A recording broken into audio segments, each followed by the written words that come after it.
All right. Good morning, everyone.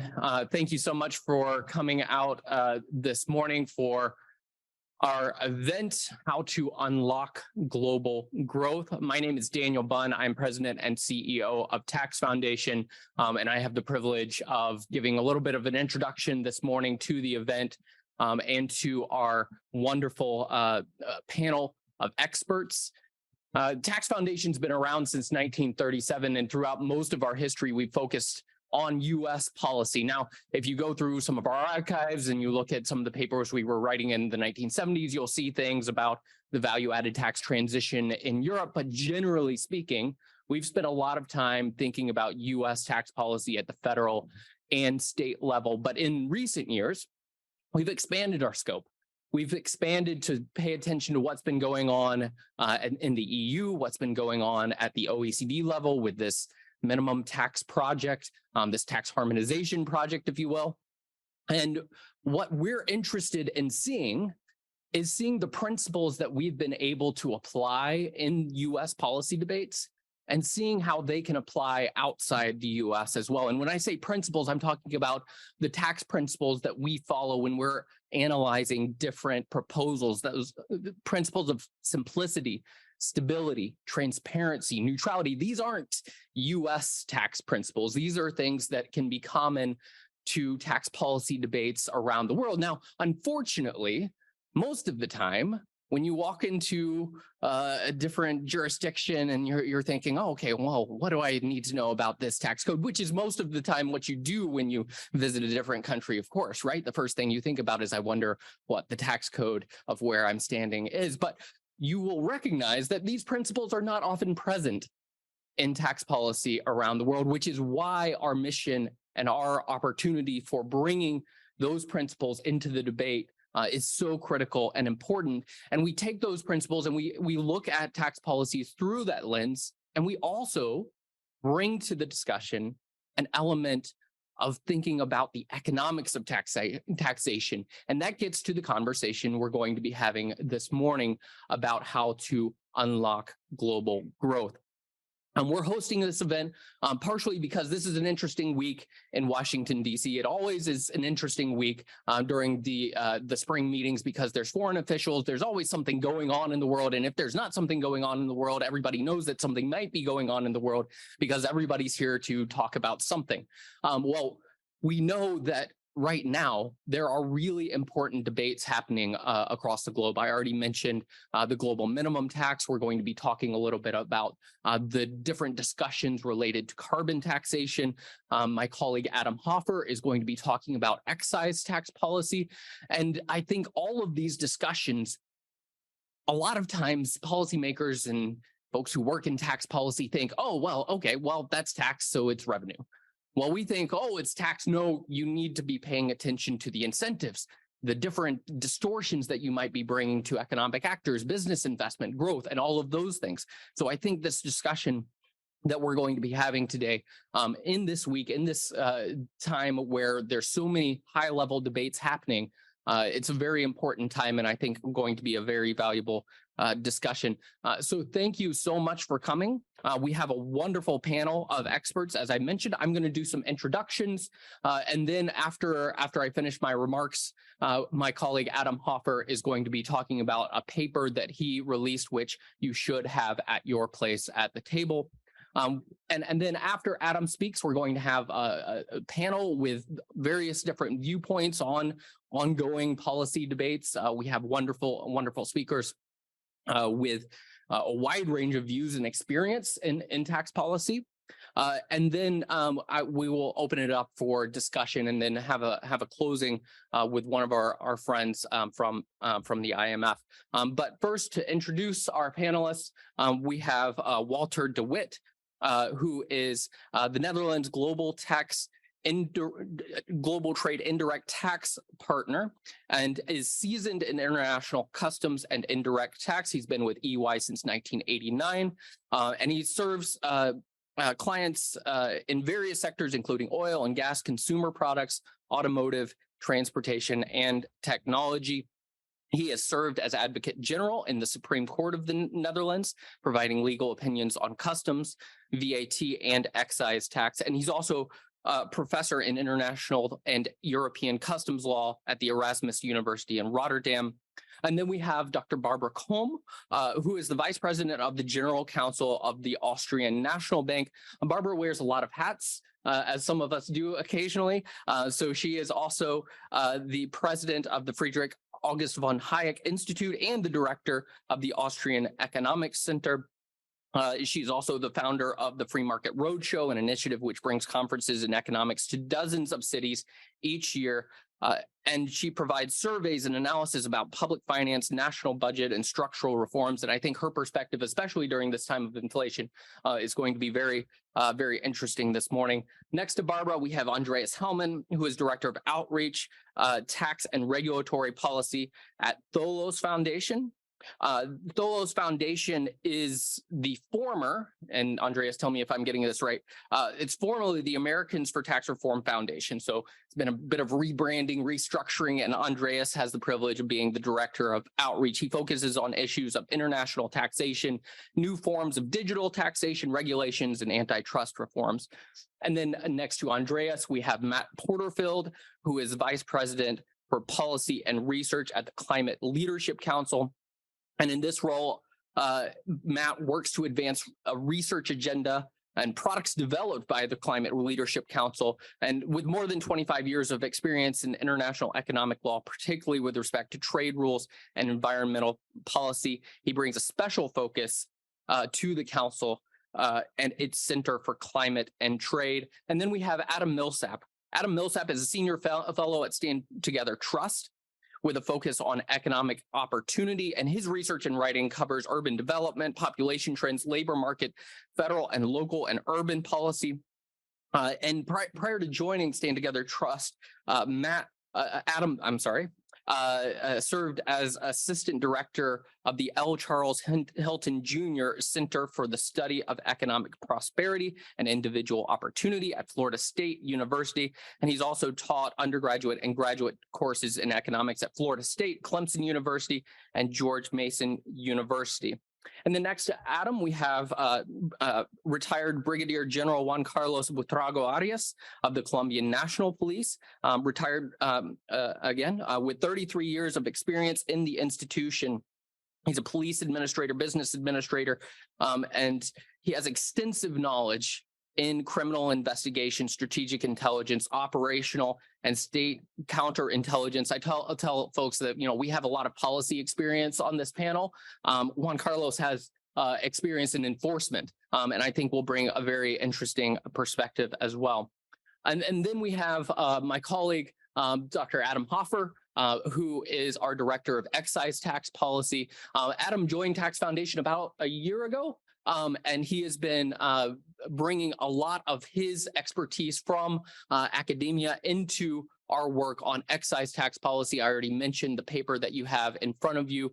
And I think one of the interesting things about this discussion, and Adam will certainly do a better job describing his work and his research than I will, is how, in every area of policy that we're going to come through this morning, our principles do bring a different perspective than you often get, and especially in excise. I think in excise, once you get into some of the products that are being taxed or regulated, a lot of times the focus is not on the behavioral effects or the economics or all the other spillover effects, but it's rather, okay, well, this thing is something that we need to tax or regulate, and we're going to approach it this way without thinking through all the other dynamics of tax policy.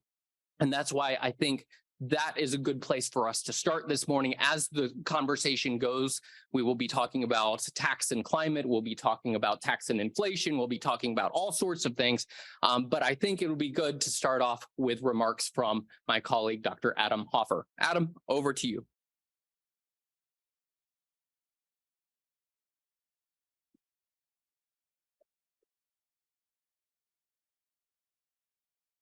Good morning. Thank you, Daniel, for that kind introduction. It is a pleasure to speak before you today. As Daniel mentioned, I'm the Director of Excise Tax Policy here at the Tax Foundation. So my remarks are going to focus on excise tax policy. Our team was also kind enough to print out the paper and put it on all of the seats up front here. One of my main goals today is to have you leave, or at least whenever I finish my talk here, think that excise taxes are interesting. I find them fascinating. I recognize that it is a select group of people who really like to study and read about taxes.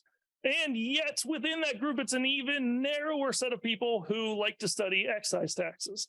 I find them fascinating. I'm going to tell you some of the reasons why. And if you think that they are interesting, or if you want to learn more, you have the paper to take with you. Now, I will provide some summary comments of the things that we find in the paper. Obviously, the paper will have more details, lengthier discussions, and of course, all of our data are available online for you to review, share with colleagues, and further this research even more.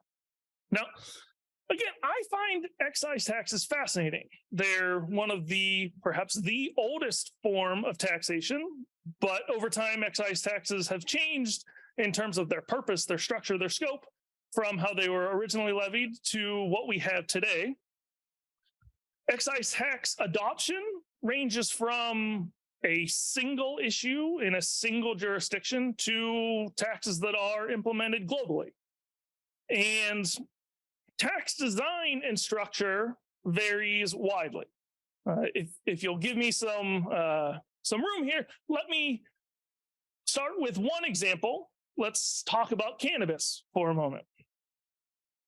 The UN reports that cannabis is the most used illicit drug in the world. They estimate that about 4% of the worldwide population aged 25 to 64 used cannabis last year. Now, in many parts of the world, this is illegal, illicit, so there's not much to talk about on the tax front. But recently, most notably from changes in North America, we've seen legalization or decriminalization and tax policy that has been implemented to tax cannabis. Now, the unusual situation surrounding the legality of cannabis has led to what I think is one of the oddest but most unique, most interesting to study tax designs for any product in the world. Within just the United States, certain states apply a specific tax based on quantity. Others apply ad valorem tax based on price or value. Some states apply a hybrid tax that uses both. Within the ad valorem tax rates, sometimes those are levied at the wholesale level, sometimes at the resale or at the retail level to consumers. The tax rates range from 3% to 37%. The specific taxes are levied on separate parts of cannabis, including cannabis seeds, flowers, mature and immature, leaves, trim, clones, whole plants, concentrates, and edibles. And each of those rates can vary by the THC content in the product. This is interesting. Almost certainly suboptimal. This is not the way that we would design a tax structure up front. But what this does is it gives us an opportunity to study how these taxes work. We can analyze the strengths and weaknesses of various tax designs. And again, that will help us learn, and we can help influence better policy creation in the future. Studying a bunch of different kinds of excise taxes in this paper, we've put together 6 broad principles for excise tax design. I will tell you what those 6 principles are, and then I would like to then tell you about some of the latest trends that we've seen in excise taxes around the globe. So our baseline principles, all right, so our broad principles for tax design within excise taxes are that 1, excise taxes should target a negative externality or social cost associated with a product. This means that the tax base should be targeted directly to the harmful product or the best available proxy for that cost. Less harmful or less costly substitutes should be excluded from the tax base. Two specific taxes are superior to ad valorem taxes in most cases because the quantity of consumption of a product is better associated with the negative externality or the user fee for that product than is the product's price. Excise taxes are regressive. That doesn't mean that they shouldn't be used at all, but they should be used in a targeted manner and not to raise broad general revenue. Excise taxes should take harm reduction into account in order to maximize well-being and welfare of not only the people being taxed, but also the broad citizenry. Revenues from excise taxes should be aligned as user fees or paired with programs designed to minimize social costs associated with the tax products. Now, improper alignment of social costs and tax revenue can create a problem. Well-designed excise taxes encourage less use. Fewer people smoke over time, for example. That creates a shrinking tax base and declining revenues. That's what the tax policy is supposed to do. Those revenues should not be paired with expenditure programs that need more revenue over time. Those are our 6 general broad principles. I'd like to talk about some of the specific findings, looking at, again, specific taxes, and of course, more detail is available in the paper that you have.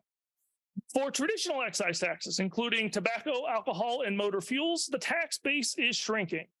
And I already mentioned, it's well known that particularly in developed countries, smoking rates have plummeted.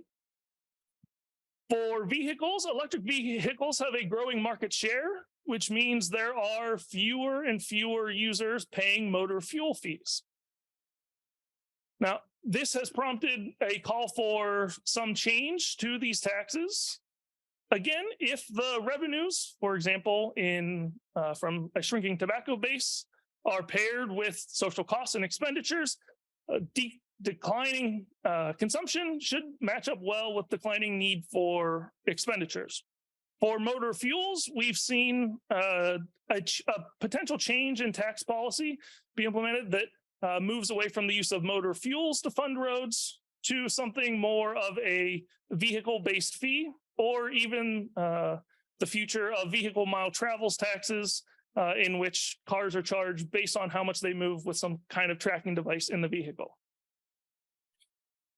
Other excise taxes, the newer excise taxes of the group, have the potential to completely change the landscape of excise taxation. Growth in excise taxes on cannabis, alternative tobacco products, sugar-sweetened beverages, ride sharing, and plastics have the potential for global implementation and major implications for global consumption. Carbon taxes have the potential to exceed annual revenue tax collections from all other forms of excise taxes combined.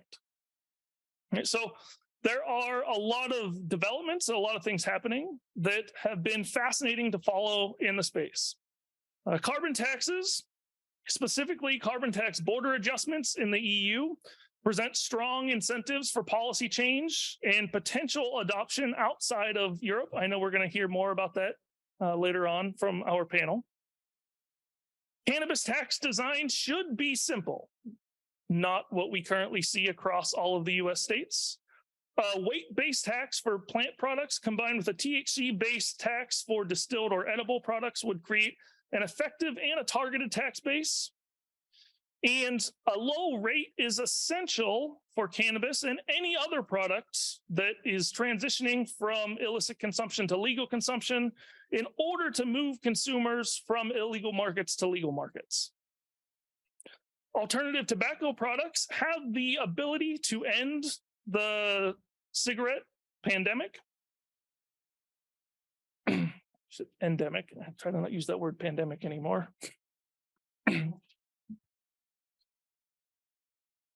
Alternative tobacco products can be consumed with far less harm than combustible cigarettes. Simple tax design for several of these new products include per milliliter taxes on vaping products, per milligram taxes on snus, nicotine pouches, and heated tobacco products. There are a lot of new products being developed in this category that, again, have the potential to move to move the majority of smokers away from smoking combustible cigarettes to some form of alternative nicotine consumption. And lastly, plastic taxes are introduced as a means to promote a more circular economy. If plastic taxes are levied, they should be levied as far upstream in the production process as possible.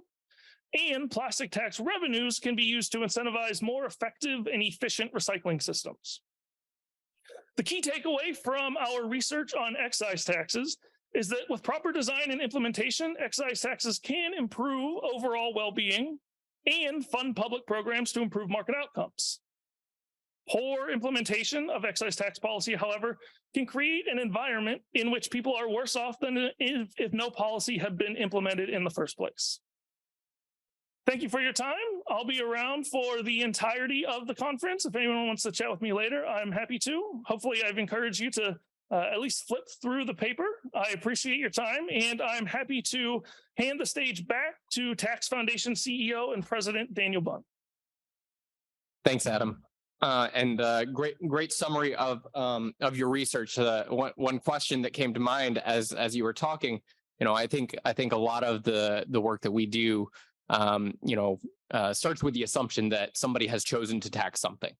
One of the challenges in the excise space is thinking of like, well, what if we didn't start with that assumption and started with, well, what should or should not be taxed? But that's a whole different discussion. I'm going to pass things over to Walter DeWitt for his remarks.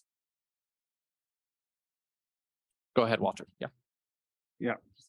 Thank you, Daniel. I would. I'm also going to discuss a little bit about excises, and I must say what Adam just presented resonates well with me, so to say.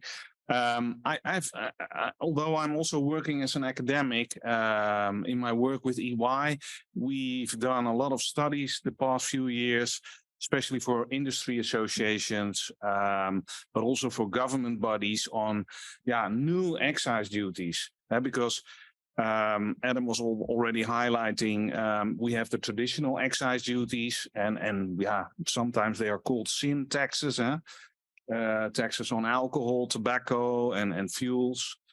But what we see, of course, in the past few years, that a lot of new taxes are introduced, which are actually also excise taxes. You can say they are specific consumption taxes.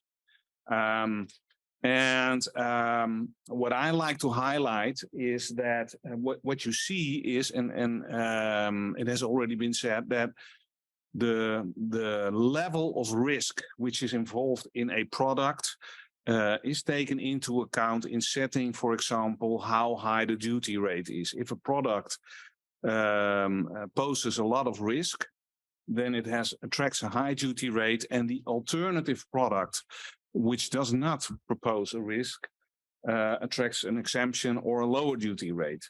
And that is what you see in these new taxes more and more. To name a few, and I'll discuss them a little bit more. Electric cars were mentioned, but we can also mention renewable energy, how that is being promoted via taxation, sugar taxation, but also alternative tobacco and nicotine products. And what we see, if you talk about risk-based taxation, there are several effects happening. You see, of course, a shift in demand to the lower risk products. But on the other hand, you also see on the supply side innovation. Businesses react on new tax laws by innovating their products, reformulating their products, and making them less riskier or healthier, or depending on what kind of product you have. And so it also helps to transform businesses, I would say. And by the way, it doesn't mean that taxation is an answer to everything.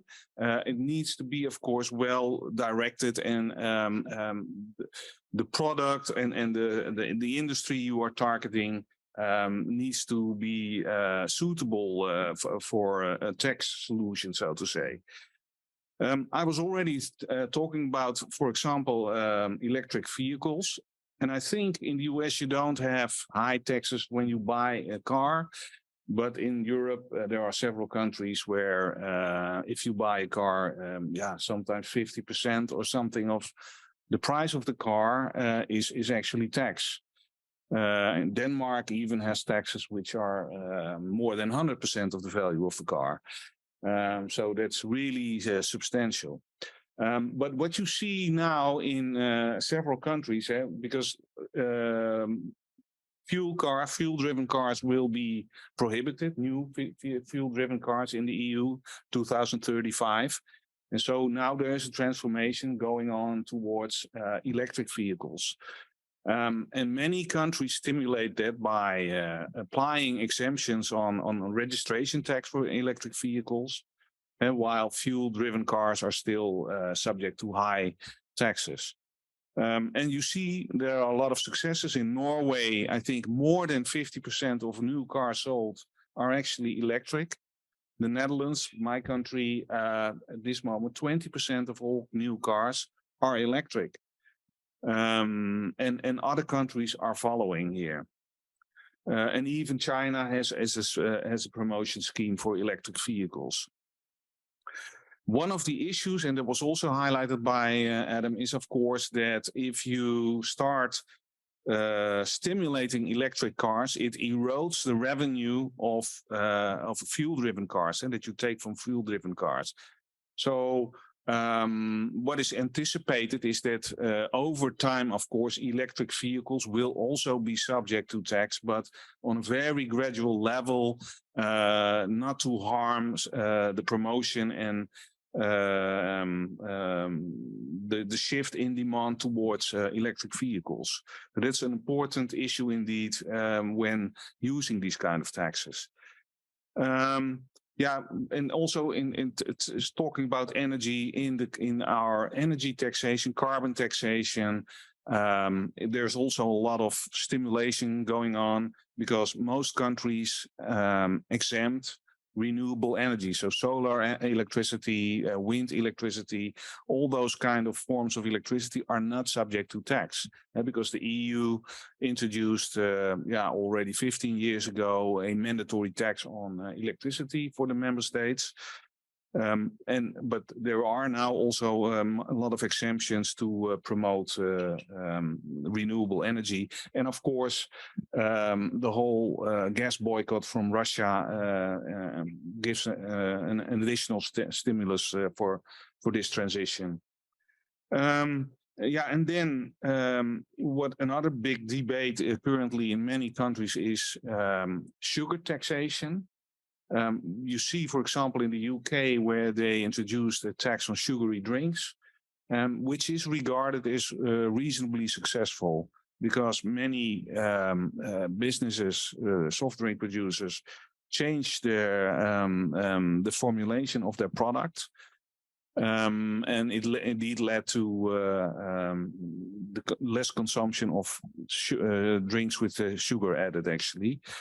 In the UK, and you see a lot of other countries are looking at that as well. And also another example which you see coming up is the alternative to tobacco and nicotine products, e-cigarettes, for example, also in the UK, where they actually have a policy saying, okay, these products should be subject to lower duty rate than we levy on traditional tobacco products. And there you also see an increase in the use of these alternative products. And then maybe to finish off, I was already talking about sugary drinks and sugar taxes. There are also discussions going on of extending these kind of taxes to actually all sugar. There are also discussions going on introducing taxes on meat, because that is regarded as harmful for human beings, but also for the environment if you have too intensive farming. And we've been involved in several studies on this. One of the big issues there is if you talk about sugar and meat, the product is almost in everything. Sugar, every product you take from a shelf, there's sugar in it. Every product you take from the shelf, there's meat in it. Even in jelly, apparently there is meat. And if you want to have a level playing field, you also need to actually to subject the inclusion of sugar and meat in all these kind of products to really make it work. And that is, I think, one of the big issues. So maybe next to what Adam was concluding, other issues are, another big issue is, in my view, can you make it operational in the sense that is it feasible to administer for businesses and governments, tax authorities, to levy these kind of taxes, to implement these kind of taxes? Thank you very much for your attention. Thank you, Walter. As you're talking about all the things that have sugar or meat in them, I start to think, well, you're going to have excise on essentially everything. Well, then I think you're eventually talking about a general consumption tax and not an excise. But we'll now transition to a more macro perspective and kind of zoom out a little bit. Barbara, over to you. Thank you. Thank you very much. And it's a pleasure to be here. Thanks for the invitation. As you mentioned, let's look at the macro thing, but let me just make one more thing. After all, we should have the opportunity to choose whatever. So then we don't need a general tax. But I come here wearing not only my hat as an Austrian economist, but also wearing the one of the central bank. And we had meetings yesterday, the entire day, with very prominent individuals from all kinds in our spectrum. And our governor had written a paper, and also we published it, where he says, the World Bank should actually become the climate bank, and the IMF should finally go back to its mandate and do its job. So far, this was definitely provoking. I hope if we can go to this, to such a future, then certain taxation issues would probably not be debated in our future. Maybe this is one way out of the mess we are in. But talking about messes, we have definitely seen a polycrisis. And I'm talking now from the European perspective. And I just wrote out two numbers. 3.3 trillion is the asset purchasing program that we have started after the GFC. We were all shocked by this number that was built up until 2015, 2017. Then comes COVID, and all of a sudden we put, I'm only talking about the ECB balance sheets. I'm not talking about anything else. Then we put 1.7 trillion on the floor, which is the pandemic emergency purchasing program. So within 2 years, we just almost used as almost half of the amount that we had used for 10 years were spent in, or were produced in 2 years. So eventually, who will pay for that? And that's the big question. This is the big elephant in the room. And this is where we need to step in and say, okay, the fiscal policy needs to be reversed. This is one thing. On the other hand, we have monetary policy, and we have made a big mistake over the past years, at least in Europe, for putting fiscal policy and monetary policy in the same basket. Those two things need to be totally separated and kept apart. And we also need to find the right environment. By meaning right environment, I mean the rule of law, predictability for the taxpayers, for the enterprises, for those, for the individuals who pay taxes. And, when we have those polycrises, all of a sudden, like a jack in the box, a tax pops up here, a tax pops up there. And that's what is not feasible for enterprises and individuals. And coming back to monetary policy, I mean, with everything that we have on the plate now. We need to go back to normalization. Finally, Europe, which is lagging behind the Fed in the US with regards to interest rate hikes, 1 year started rising interest rates as of last June. And we hope that this is only one part of going back to normalization. We will definitely not be able to meet our inflation target of 2% with just rising interest rates and going back to normal and next or the year following.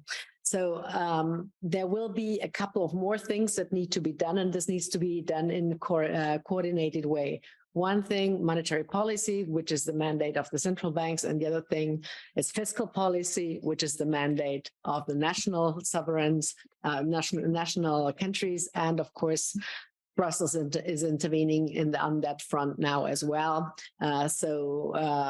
They will also check that. However, and I have to out myself right now, I'm totally against tax harmonization on a European level. I want competition in Europe, tax competition, as much as possible. And, after all, it's about the business and enterprise locations.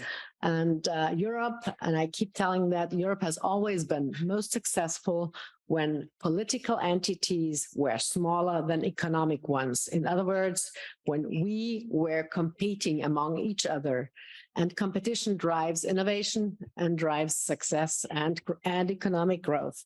So those are the preconditions that we need to look at. And maybe it's now time to turn back the clock and go after those. I'm not going into those details now about the little growth spikes that we have seen after 2021 or at the beginning of 2021. And then when the war hit, again, everything was lost again. But I would just simply say, give some data with regards to inflation and mention one more thing, because we constantly have to stress that inflation does not come from the war, from the aggression war that Russia has posed on Ukraine. This was just the last trigger. Inflation came from the consequences of GFC, from the huge money printing that we have undergone on both sides of the Atlantic. Then of course also the so-called Green Deal. We saw the first sparks when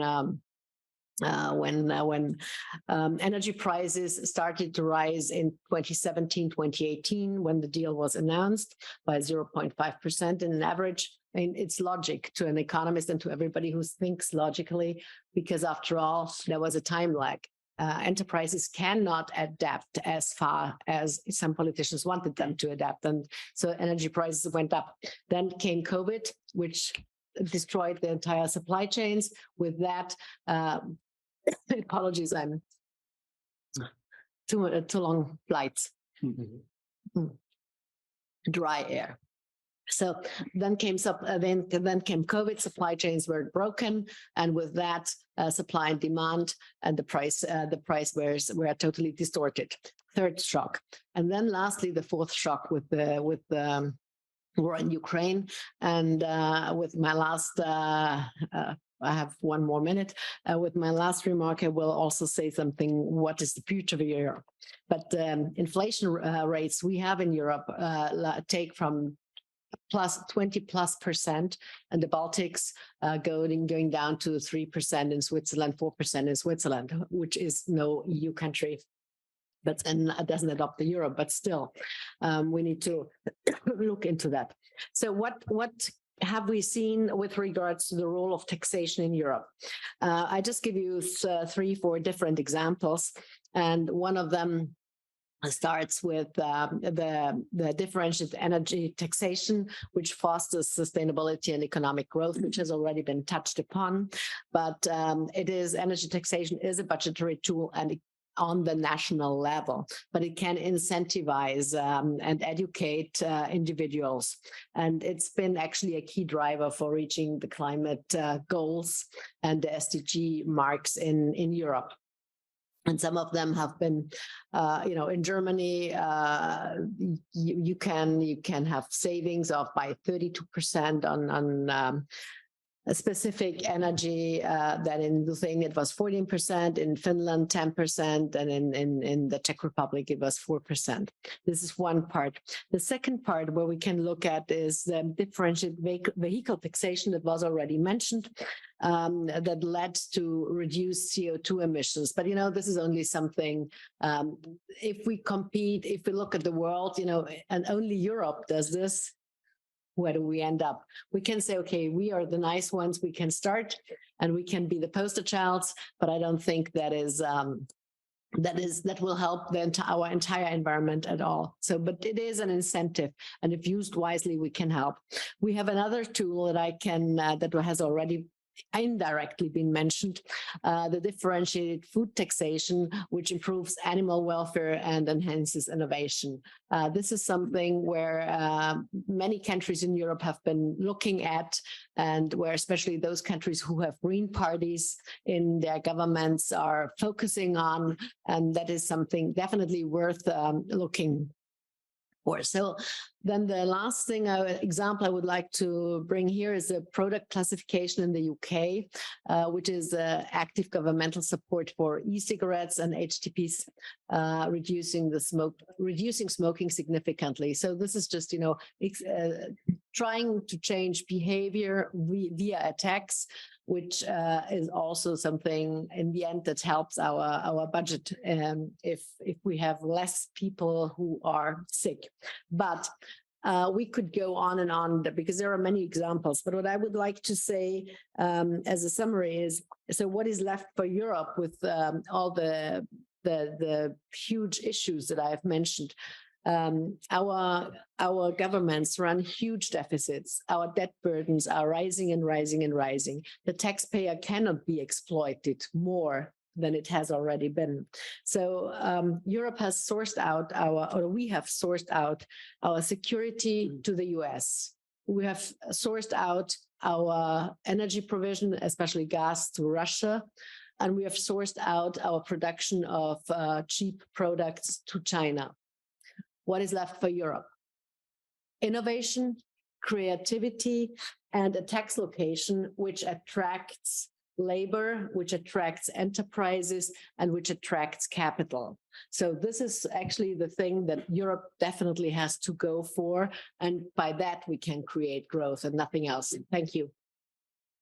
Thank you, Barbara. That was a wide-ranging perspective there. On that last point, I think, especially in the EU, there's a strong commitment to the value of the single market, and I like to say the single market is more valuable if the single market is growing.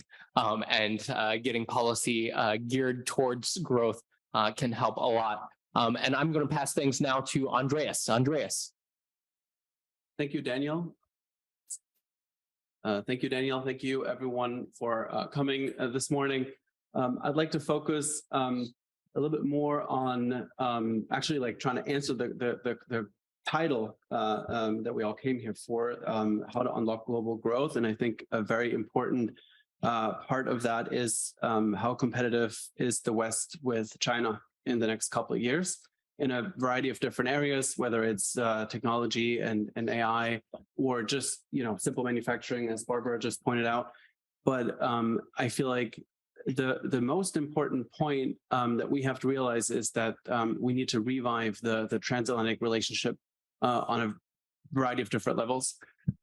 We've seen in the last year, and I'm very happy about that, despite many people who did not see the unity that we're seeing now in the Western world to basically support Ukraine against Russia. Everyone came together. NATO is working. A variety of different countries that previously had not worked together on that level are supplying weapons and arms and humanitarian aid to all come together to face this common threat and an enemy in a way. And I wish that on levels of taxation, regulation, we would try to implement the sense of unity in a very similar way when we think about China, because maybe in a couple of months, hopefully the war in Ukraine is over, and then the big question becomes, what will China do with Taiwan? How will they undermine our trade policies? Will they remain a fair partner? Can we rely on them on so many different issues, whether it's pharmaceuticals, chips, all the things that we also need to run our economies in the United States and Europe? And one big problem to have a better relationship between Europe and the United States are some of the taxes and regulations that the European Union has tried to implement or did implement that specifically targets American companies. And so in 2018, I just want to give you like a quick rundown of some of these policies. In 2018, the European Union tried to implement a European-wide digital services tax of 3% that was specifically designed to only target American companies. The French finance minister, Bruno Le Maire, even named it the GAFA tax, so the Google, Amazon, Facebook, Apple tax. So it was pretty obvious who was the target. And it is very convenient, and I understand the reasoning behind this from the European side in a way, because it is very convenient to tax people who cannot vote you out of office. So you tax global revenue of a company that has no physical presence in the European Union, or very limited one. And so you overthrow longstanding principles of international taxation, and you also violate the principle of value creation. So previously, if a German car manufacturer, let's say BMW, manufactured a car in Germany, the value was created in Germany, where the engineers spend all these years to figure out how to make the best car and then ship it off and sell it elsewhere. And if you take the European principle now that they apply, you turn this around and you say, no, the value is not being created in the country that manufactures this product. The value is only created by the user. So that is the person then in China driving the BMW. He's the person who creates the value. I'm just going to give you another example that makes it more obvious. And I think we could all agree on that. If you buy a bottle of French wine and you sit on your couch, who do you think created the value of that bottle of wine? Is it you sitting comfortably on your couch drinking it, saying, I created the value of this wonderful wine? Or is it the French winemaker who has hundreds of years of experience in making this bottle of wine? And so that shows you in a way how absurd some of these policies are.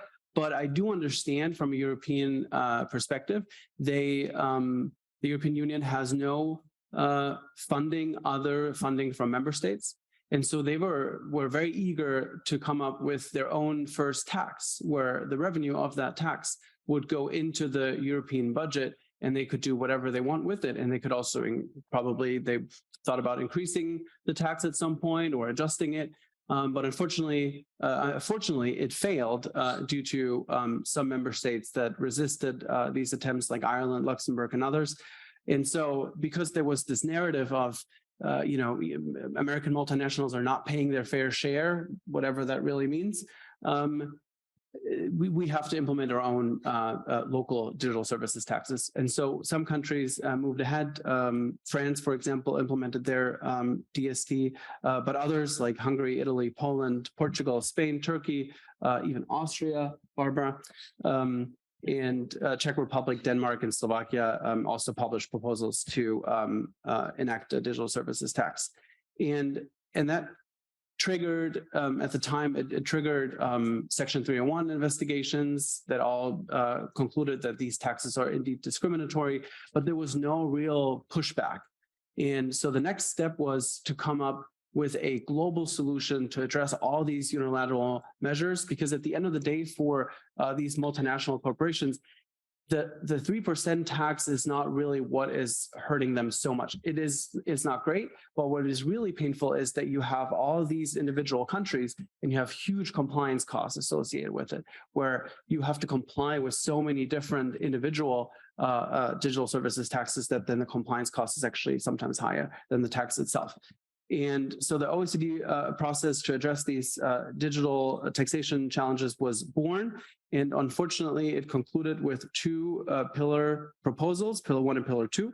And Pillar 1 is the reallocation of taxation rights. So it will just rearrange, not based on the physical presence standard anymore, but based on how many users and what revenue some of these companies have in certain countries. And that will put the US at a huge disadvantage. That's point one. Point two is pillar two is the global minimum tax that was introduced there.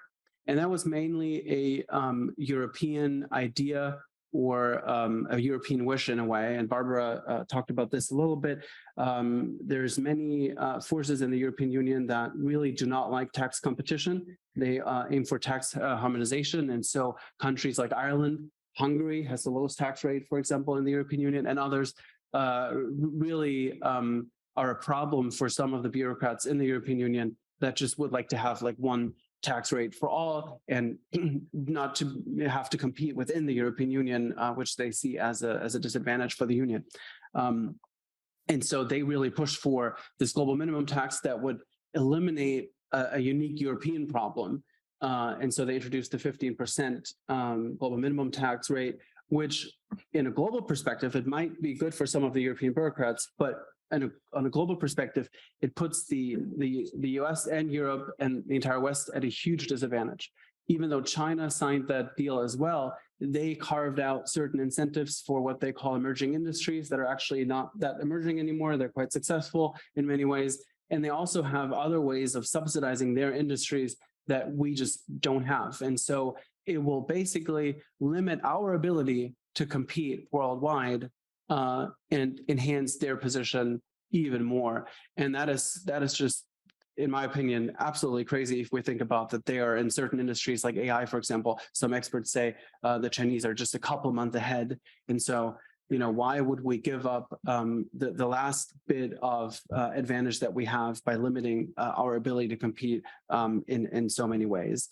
The last points, and I know my time is almost over, the last 2 points I would like to make is that despite these OECD negotiations that were supposed to put an end to all these unilateral measures that would not only tax unfairly American companies, but also would harm growth and innovation, the European Union came up with even more measures that now have different names, but have the same aim, which is to extract revenue from companies that are outside the European Union. And so one is the Digital Markets Act, for example, that limits the ability for American tech companies to compete fairly in the European marketplace, and so really changes the consumer experience. Just to give you one example, when you have Google Maps open, you're in a different city, and you just click on hotels, it often gives you the option to just book that hotel that you just searched for, shows you the best prices, and you can book it without changing the app. That would be an unfair competitive move, claims the European Commission, because the consumer would be like locked in this gatekeeper app. And so, certain functions of apps that are currently allowed will probably be prohibited in the near future. And that just changes the whole dynamic for consumers also. And consumers are really paying a huge price here, not only with the usability, but also at the end of the day, all these taxes that were implemented, for example, in France, Amazon and Apple and others, they just raised the fees accordingly to what they had to pay for the tax. So the French people who are convinced that this is the right thing to do because they have to pay their fair share, they're actually at the end of the day paying for this. And so I feel like we have to educate some of these countries a little bit more in what is the actual outcome for this.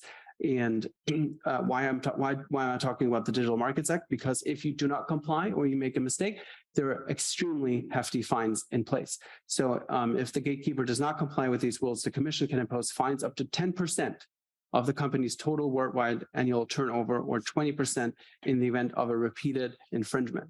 So, think about the 3% annually that I talked about the digital services tax. Now we have likely soon in place a pillar 1 and 2 proposal with the reallocation of taxation rights, so like more money going towards Europe, and the global minimum tax. And then, despite the efforts to get rid of all these unilateral measures, we then have a structure in place where the same companies that were targeted before now face 10 or even 20% of fines. And so my last point is, when the Europeans had problems, and I understand that, with the IRA, which I also don't like, and it also does not reduce inflation. There was a task force set up, from the Biden administration to address those concerns. Officials flew over, Ursula von der Leyen came over, Margaret Vestager came over to like talk about how can we work this out. There's some people in the European Union are unhappy with the IRA and the consequences for Europe, and they addressed these concerns. And I really wished that since 2018, there would have been a similar task force for all the concerns that we legitimately have with some of the European proposals. And I feel like we have to overcome this pettiness of individual measures for the greater good to be able to compete effectively with China. And the last year has shown that we can do this on a much, much more difficult level with the war in Ukraine. And I feel like we just have to understand as a global community, do we want to be the tech leader in the next couple of years? Do we want to be the leader in manufacturing? And do we want to keep high-paying jobs in our economies, or do we just want to shift everything over to China? And with that, I guess I'll hand it over to the next speaker. Thank you. Thanks, Andreas. That was very well put. I think putting in the contrast that we've seen in transatlantic relationship over the last several years with what the situation that has evolved over the last year is it's an important thing to be looking at through the lens of global competition and kind of some of these consequences if we are not competitive for the long term. With that, we're going to transition a little bit to a more climate-oriented conversation. And I'm going to pass the mic over to Matt. Thank you, Daniel. I am going to give a brief overview of some recent developments on carbon border adjustment taxes, but I'm trying to keep track of what I think are some common themes with some of the earlier speakers, which are related to carbon border adjustments, including fiscal challenges and the search for new sources of revenue, the challenges of imposing taxes on material inputs or on externalities of downstream products, the role of US-EU cooperation or the lack thereof, and finally, the growing role of US-China competition infecting almost every area of international economic policy. So I'll start with a couple working definitions. Border adjustments or border tax adjustments, the term is usually used to refer to the imposition of domestic consumption taxes, value-added taxes, excise taxes on imports of like products, and in some cases, the export of those taxes, the rebate of those taxes on exports. And that's generally considered to be, in theory at least, non-trade distorting, and the relevant WTO's rules have been drafted to accommodate the widespread practice of border adjusting consumption taxes. The term carbon border adjustment is used more loosely to describe a range of policies, all of which are in one form or another trying to address what's called the problem of carbon leakage. If a particular jurisdiction imposes aggressive regulatory or tax policies designed to reduce greenhouse gas emissions associated with production processes and with consumption, that tends to raise, at least in the near term, the cost of energy and consequently the cost of production, particularly for energy-intensive industries. As a result, production of those products tends to shift offshore to jurisdictions without comparable regulatory or tax policies. Same fossil fuels get combusted just somewhere else. They go into the same atmosphere. That becomes an environmental problem. It's known as carbon leakage. It also becomes an economic problem because with that shift in production is the shift in economic output and associated jobs. And that in turn becomes a political problem. And that really is what on some level is driving a lot of these policies. So carbon border adjustments range on one end from policies like the CBAM, probably the best known carbon border adjustment policy, the European Union's carbon border adjustment mechanism, which is intended to extend the domestic pricing on greenhouse gas emissions under the emissions trading system, the EU's longstanding cap and trade program, to imports of certain covered products, particularly in what are known as EIT sectors, energy intensive, trade exposed. Currently, the CBAM is intended to cover 6 sectors: iron and steel, aluminum, cement, electricity, hydrogen, and what am I missing? Fertilizers. It is going into a provisional effect in October. The reporting requirement will start October 1. Importers of those products are going to be required to disclose data about the carbon intensity of their products. And then starting in 2026, they're going to be required to pay a portion of the EU, the current EU carbon price under the ETS. That's going to be phased in over several years, starting at, I think, 2.5% in 2026. There are also proposals to border adjust other forms of explicit carbon pricing, including a proposal my organization, the Climate Leadership Council, has long championed, called the Baker-Schultz Plan, which calls for an economy-wide upstream carbon tax that would be border adjusted on both imports and exports of energy-intensive goods. Downstream, if you're interested in more information on that, there's details on our website. That probably comes the closest to border adjustments as envisioned under the WTO rules. There's some technical distinctions about what's border adjustable and what's not, turns upon what constitutes an indirect tax, which is considered to be adjustable, versus a direct tax, which is not. Taxes on products generally are considered indirect taxes. So to that extent, that's an easier case to make under the WTO than the CBAM, although I think there are grounds for justification of the CBAM under the WTO rules. There are also proposals for border adjustments of implicit carbon prices, including legislation introduced in the last Congress, the Coons-Peters bill, which would require the calculation of what in the legislation was called the domestic environmental costs incurred. And the idea was that you would take the aggregate cost for domestic producers of compliance with any pricing systems or regulations at the local, state, federal level, and you would calculate the price equivalent of that and impose it upon imports of like products. That so far has not gotten a whole lot of political traction, and there's some conceptual problems with how you would do that and whether you'd have to make allowances for implicit pricing in other jurisdictions. There are also proposals for carbon-based border fees not linked to any domestic carbon price. And those include both the current negotiations on the Global Arrangement for Sustainable Steel and Aluminum, which are negotiations between the United States and the European Union, which were launched in October of 2021.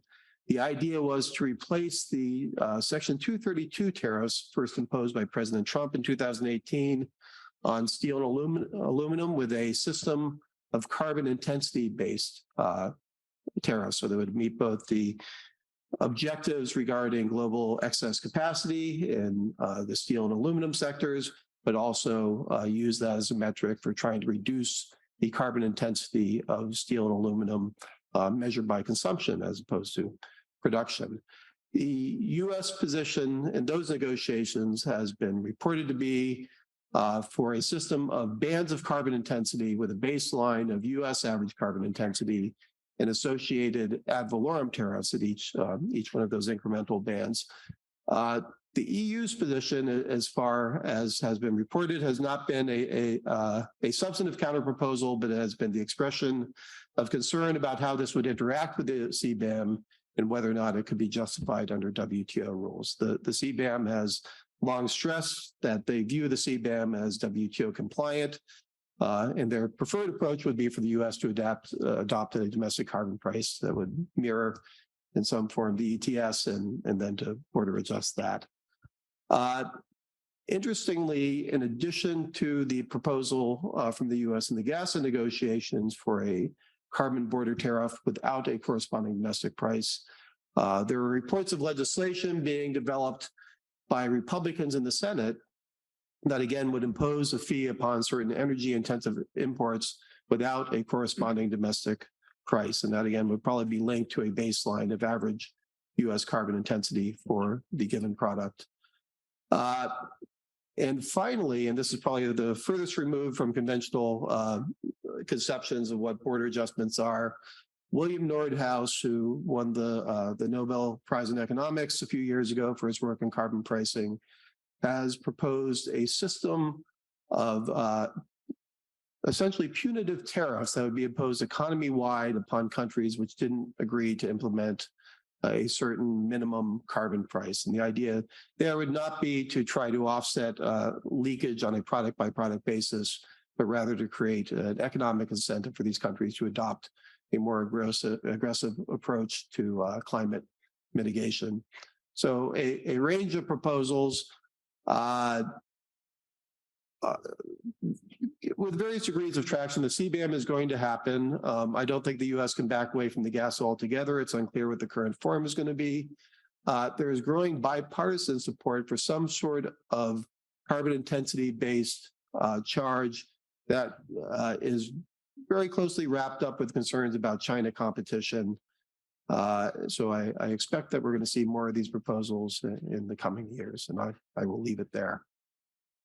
Thanks, Matt. I think this is one of the interesting things about both your remarks and Andreas' remarks is the how quickly tax and trade get mixed up together. And when I say mixed up together, tax policy leads to trade disputes and trade wars and things like that. And I think there's a risk that with these differing approaches, unless we get some kind of transatlantic agreement or some sort of, I don't know what it would look like, a path to stability in this space. There's a lot of potential for disputes going back and forth about these measures. But with that, we'll turn it over to Adam Millsap. Are we allowed to stand up and go to the podium? You're welcome to stand up if you would like.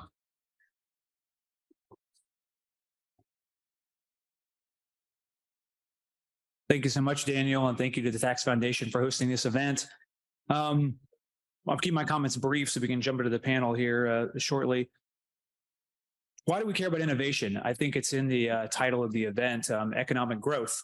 So, innovation for innovation's sake is not necessarily something we care about, but to the extent that it helps us learn how to produce more with less, boost living standards, I think that's the reason we care about it. So what can we do to promote innovation that also boosts economic growth? I have a quote here that I wanted to read from John Cochrane, which kind of sums up why I think we should care about this kind of stuff, and GDP particularly. Not a perfect measure, but it does correlate with a lot of other things we care about: health, happiness. In the long run, nothing else matters. GDP buys you health, advancement of the disadvantaged, social programs, international security, and climate if you are so inclined. Without GDP, you get less of all. So no matter your goal, it's just easier to achieve if you're rich. So in the US, many of you probably know total factor productivity has been declining since the late 1970s. So prior to the early 1970s, it was about 2% per year. Then it declined to less than 1% a year for about 20 years. Then in the 90s, it kicked back up a little bit. And then since around 2000, it's been around 1.5% per year on average, right? So still hasn't reached that 2% per year that it was growing at for most of the country's history. This is very similar to the growth rate in Europe, total factor productivity wise. So the US is kind of trending towards Europe's total factor productivity growth rate. So the question is, what can we do to reverse that? And I think the lessons that the US can take to reverse that downward trend in TFP would also apply to Europe if they wanted to actually boost their TFP in the long run. So there was a paper by Ufuk Aksigit at the University of Chicago recently that looked at tax policy and innovation. So I'm going to read some elasticities, but bear with me, there's only a few of them. I know that's not the most exciting topic, but I think they're interesting.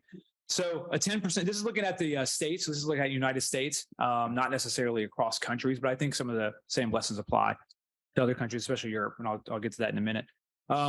But a 10% increase in personal income taxes at the state level reduces the quantity and quality of patents by 6% and 8%, respectively. A 10% decrease in the net of corporate tax rate, so how much you keep after paying the corporate tax, reduces patents of corporate inventors by 5% and their citations by 4.6%. So again, the idea that it reduces not only innovation, but also the quality of that innovation as measured by citations. Inventors also mobile between states. So the personal tax rate elasticity is 0.34, and the corporate tax rate average mobility elasticity is 1. So inventors tend to move to states with lower corporate tax rates and lower personal income tax rates. So even though this is US focused, I think it likely applies to the EU, maybe not at the same magnitude, but given the common labor market that other people have mentioned, people are mobile between countries in the European Union as well. So I'm sure there are also some effects of higher taxes leading to people moving to lower tax jurisdictions. And it also makes sense to think about cutting taxes to boost innovation when we think about what Adam Hoffer talked about previously with excise taxes. I think most politicians and policymakers intuitively get the idea that if you want people to do less of something, you can tax it, right? That's what they think about, smoking tobacco or gasoline, or any number of things that they also send taxes on, things like sugary beverages. Tax it and you'll get consumers to consume less of it, right? But the same thing applies to innovation. If you want more innovation, you should tax it less or you should subsidize it. If you want less of it, you should tax it more. So lowering tax rates, personal income tax rates, and corporate tax rates, simplifying tax codes is a good way to boost innovation. I'm not going to there are some short run costs to that. Likely, we talked about some of the fiscal challenges that a lot of the developed countries are facing. So certainly there'd be some short-term decline in revenue. I'm not going to make a Laffer curve argument and say that those tax cuts are necessarily going to pay for themselves in the short run. But in the long run, I don't think it's ridiculous to think that lower taxes and faster growth will lead to more actual resources in the hands of the government. So in the US, for example, I think, and Adam Michelle can correct me if I'm wrong afterwards, but I think the tax revenue that the federal government takes averages about 17.5% over the long run, roughly 17.5% of GDP. So 17.5% of GDP, when GDP is growing by 2.5 to 3% per year, will eventually, and not too far away, yield more actual resources than, say, trying to grab 19% of the pie and pushing the growth rate down to 1.5%, right? So if you care about actual resources and not just the share, then it makes sense to grow faster and take less as a proportion, because you'll actually get more resources in the long run to do whatever you want with if you're a government official. So I think sometimes government officials don't really think like that. They're a little too myopically focused on the share that they're pulling down today, rather than the actual physical resources that they can get their hands on if the economy is growing much faster. Tax policy is not the only way to boost innovation. So another paper by Nicholas Bloom, John Van Reenen, and Heidi Williams in their Journal of Economic Perspectives in 2019, appropriately titled a Toolkit of Policies to Promote Innovation. Of the top 3 that they looked at that have high quality evidence, the evidence is relatively conclusive, and then there's a large net benefit. Of the top 3, only one of them really has to do with fiscal policy, R&D tax credits. And these are general tax credits, not for any specific technology, but just tax credits to firms who invest in R&D. They talk about a couple of different ways to do them. You could do them like the US does, where you try to just subsidize the marginal increase. So you create some baseline and only R&D spending above that baseline gets the benefit. I think other countries, France being one of them, subsidizes all R&D, not just what's above and beyond the baseline. So the whole thing gets subsidized. But regardless of how you do them, R&D tax credits seem to be one good way to boost innovation in the sense of leading to more patents and citations and things like that. But the other 2, at the top 3, the other 2 have nothing to do with fiscal policy. One is immigration, particularly skilled immigration. So if you're a country that is attractive to high skill, risk-taking, entrepreneurial immigrants, you should welcome them into your borders because they're going to create businesses and firms and innovate. It seems like a win-win, yet in many parts of the developed world, it's a very tough sell to policymakers to open their borders up to more immigrants. And the third one was more competition in international trade. Again, a tough sell these days. More international trade to spur more competition for domestic industries and incentivize them to innovate or lose out to their international competitors in other areas of the world. So it's not that they necessarily have to look at just tax policy. Like I said, I think tax policy would help, but there's also other things. If you're not willing to make those trade-offs in the short term when it comes to the tax revenue that you might receive, there are non-tax ways, and actually probably tax-enhancing ways when you think about immigration, to also boost innovation. So with that, I'll kick it back to Daniel, and looking forward to the panel. Thanks so much, Adam. And now we're going to move to a perspective, like I mentioned earlier, from the enforcement side of things. You know, a lot of the discussion so far this morning has been about the US or Europe, or even China. This broadens the discussion a little bit geographically to a perspective from South America, from Colombia. Over to you, Juan Carlos. And he will be delivering his remarks in Spanish with translation.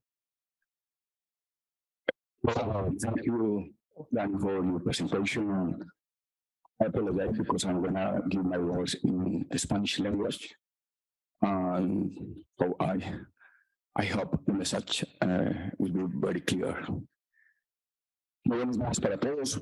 Muchas gracias a Tax Foundation por la invitación.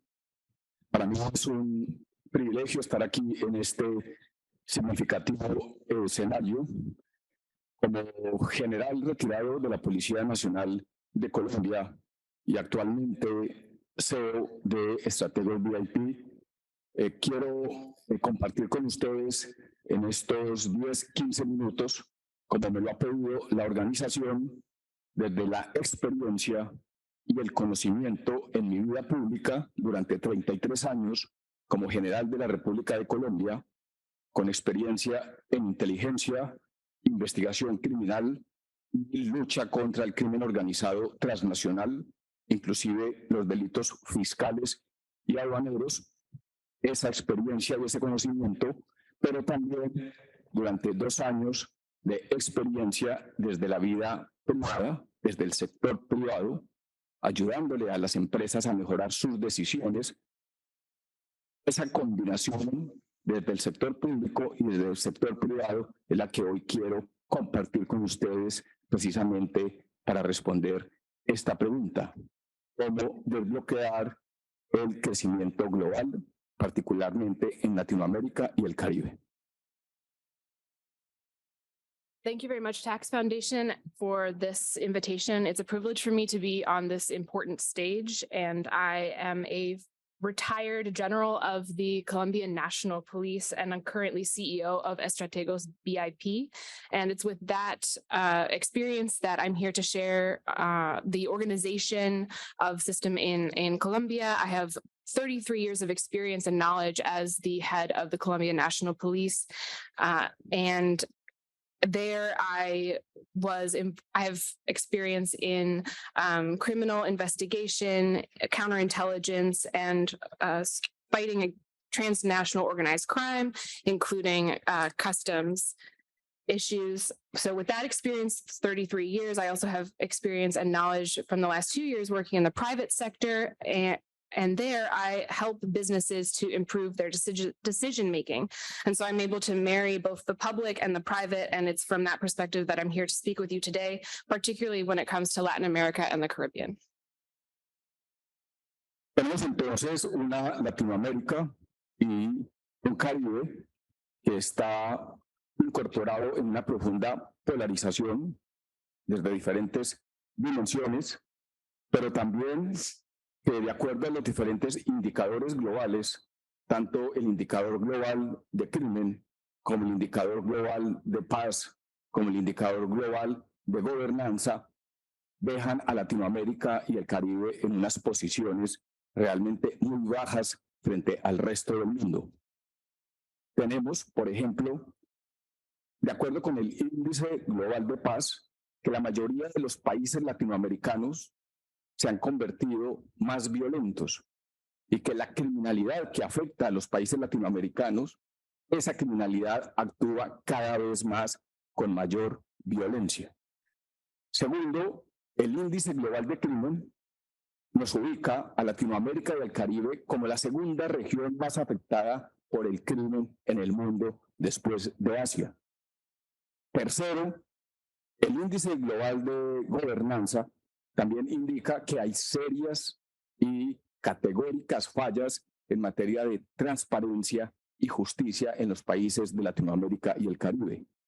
Y finalmente, Latinoamérica y el Caribe tiene 46 de las 50 ciudades más violentas del mundo. So, from the perspective of Latin America and the Caribbean, we're seeing an increasing amount of polarization. And at the same time, when it comes to the global indices for crime, peace, and governance, we have some of the lowest positions in the world, those countries of Latin America and the Caribbean. I'm going to give you a few examples. First, on the Global Peace Index, Latin America is considered Latin America and the Caribbean are considered the most violent regions. And for the global crime index, Latin America and the Caribbean are just second behind Asia. For governance, there's a serious lack of justice and transparency according to the Global Governance Index in Latin America and the Caribbean. And last, we have 46 of the 50 most violent cities in the world. Entonces la pregunta que nos hacemos es ¿cómo podemos enfrentar un desbloqueo del crecimiento cuando observamos que tenemos unos gobernantes o unos gobiernos en Latinoamérica y el Caribe que tienen la voluntad, la intención de aplicar políticas efectivas, pero que en la práctica están mal hechas, que en la práctica no alcanzan los resultados de efectividad, de eficiencia que pretenden estos gobiernos?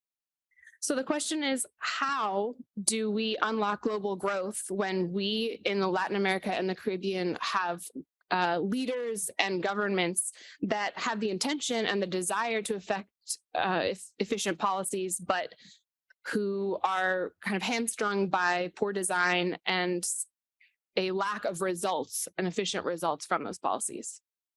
Entonces, en esta experiencia en Latinoamérica y del Caribe, hemos actuado y avanzado a partir de varios preceptos en el propósito de mejorar precisamente estas condiciones. El primer precepto, entender que la corrupción es el principal combustible del crimen organizado. El segundo precepto, entender que los esfuerzos que realizan los gobiernos pareciera que se hicieran sobre una bicicleta estática. Es decir, no hay avances que generen un impacto determinante. Tercero, el precepto en el sentido de que la relación público-privada, la falta de confianza del sector privado sobre los gobiernos es cada vez más deteriorada. Y el cuarto precepto sobre la necesidad o la importancia de entender que la lucha contra el comercio ilícito y el crimen organizado debe salir de las fronteras internas. Requieren un alcance regional y un alcance global. And so from a Latin American and Caribbean perspective, we've been working to improve some of the statistics that I mentioned through several notions. First of which, to understand that corruption is the main fuel for organized crime. Second, efforts on behalf of the government have generally seemed static and they're not going anywhere. We're not seeing advancements or any motion forward. Third, there is a great and increasing mistrust in the government. We need to improve the public-private relationship. And fourth, we must understand that in order to fight organized crime and corruption, the effort needs to start at home, but we also need a coordinated regional and global effort. Y un aspecto de mucha trascendencia es entender que en los 80 la Comunidad de Naciones se integró para luchar contra el narcotráfico a través de la Convención de Viena. En los 90 y en el siglo actual se creó la Convención contra el Crimen Organizado, la Convención contra la Corrupción y la Comunidad de Naciones se integró para luchar contra el crimen organizado transnacional y contra la corrupción. Pero hoy tenemos una amenaza creciente y latente, la amenaza del comercio ilícito global. So there's something very kind of some history that's very important to understand. And that's, in the 80s, we saw the community of nations come together to fight the war against drug trafficking. And since then, we saw the convention signed for fighting against organized crime and corruption. But in order to be able to have those efforts be effective, we need to understand that there is currently a very important and latent threat, and that is illicit organized trade. Comercio ilícito, entonces, como una amenaza creciente y latente que, de acuerdo a los últimos estudios e informes globales, se está convirtiendo en una modalidad privilegiada del crimen organizado transnacional. So, and we're seeing through recent studies that this illicit trade is becoming, the main tool for organized criminals. Este comercio ilícito global afecta la seguridad de nuestras naciones, el desarrollo económico, el crecimiento, el bienestar y los programas sociales, educativos, culturales y de salud de nuestros países. And this organized illicit commerce is affecting our security, our economic development, our growth, well-being, and programs for our social, educational, and cultural programs. Durante 2 años de experiencia combatiendo el crimen organizado y el comercio ilícito, una de esas grandes conclusiones nos llevó a asegurarnos de que el comercio ilícito debe intervenirse y prevenirse como un sistema de economía criminal y no como un fenómeno o una conducta autónoma, aislada o independiente. Through my 2 years working in the private sector, we've realized that, and as we fought illicit organized trade and organized crime, we realized that we have to approach this with as an economic strategy in itself, and it's not this isolated, independent force. Porque hoy en día el comercio ilícito se está convirtiendo en la modalidad privilegiada para monetizar el dinero, para lavar el dinero producto de otros fenómenos delictivos, especialmente del narcotráfico, de la minería ilegal, del tráfico de otros productos, pero también del tráfico de armas y del terrorismo.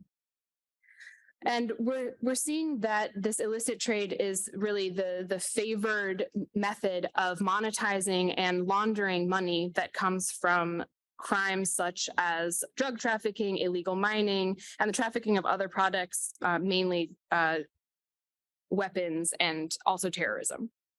De acuerdo con la Organización Mundial del Comercio, entre el 2.5% y el 2.8% es el costo del comercio ilícito global. Es decir, del comercio global o del mercado global, el factor o el sector o el porcentaje ilícito corresponde entre el 2.5% o el 2.8%. And according to the World Trade Organization, the cost of this global illicit trade is between 2.5 and 2.8%. Solamente para la Unión Europea, para el año 2019, este efecto representaba 119 billones de euros, es decir, 5.8%, mucho más alto que el indicador global. And in just 2019 alone, for the European Union, this was actually 5.8%, so much higher than the World Trade Organization status. En conclusión, la OCDE, por ejemplo, pero también coincide con las cifras de la Organización Mundial del Comercio, estima que ese comercio ilícito global tiene un costo aproximado de 870 billones de dólares cada año. So according to the OECD, which is in line with the findings of the WTO, this global illicit trade is responsible for $870 billion in loss. Y debemos tener en cuenta un indicador muy importante, And we need to remember one factor that's very important. que de acuerdo con cifras autorizadas, el valor de la corrupción a nivel mundial es de 3 trillones de dólares. And that is that according to official statistics, the value of organized crime on a global scale is $3 trillion. De corrupción. Corruption specifically. Exacto.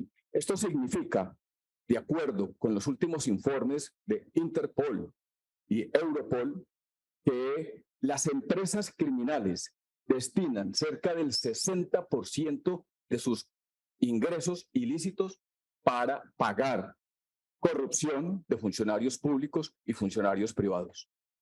¿No puedo repetir que según Interpol y Europol? Esto según Interpol y Europol, el 60% de ese dinero se destina para la corrupción. Okay, so according to Interpol and Europol, of that $3 trillion, 60% is channeled to corrupt activities.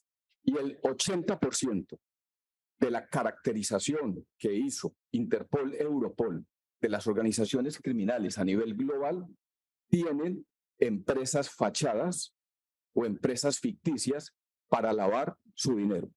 And according to Interpol and Europol, 80% of those are using shell companies or, facade companies in order to hide their activities. Pero este comercio ilícito afecta todos los productos en general.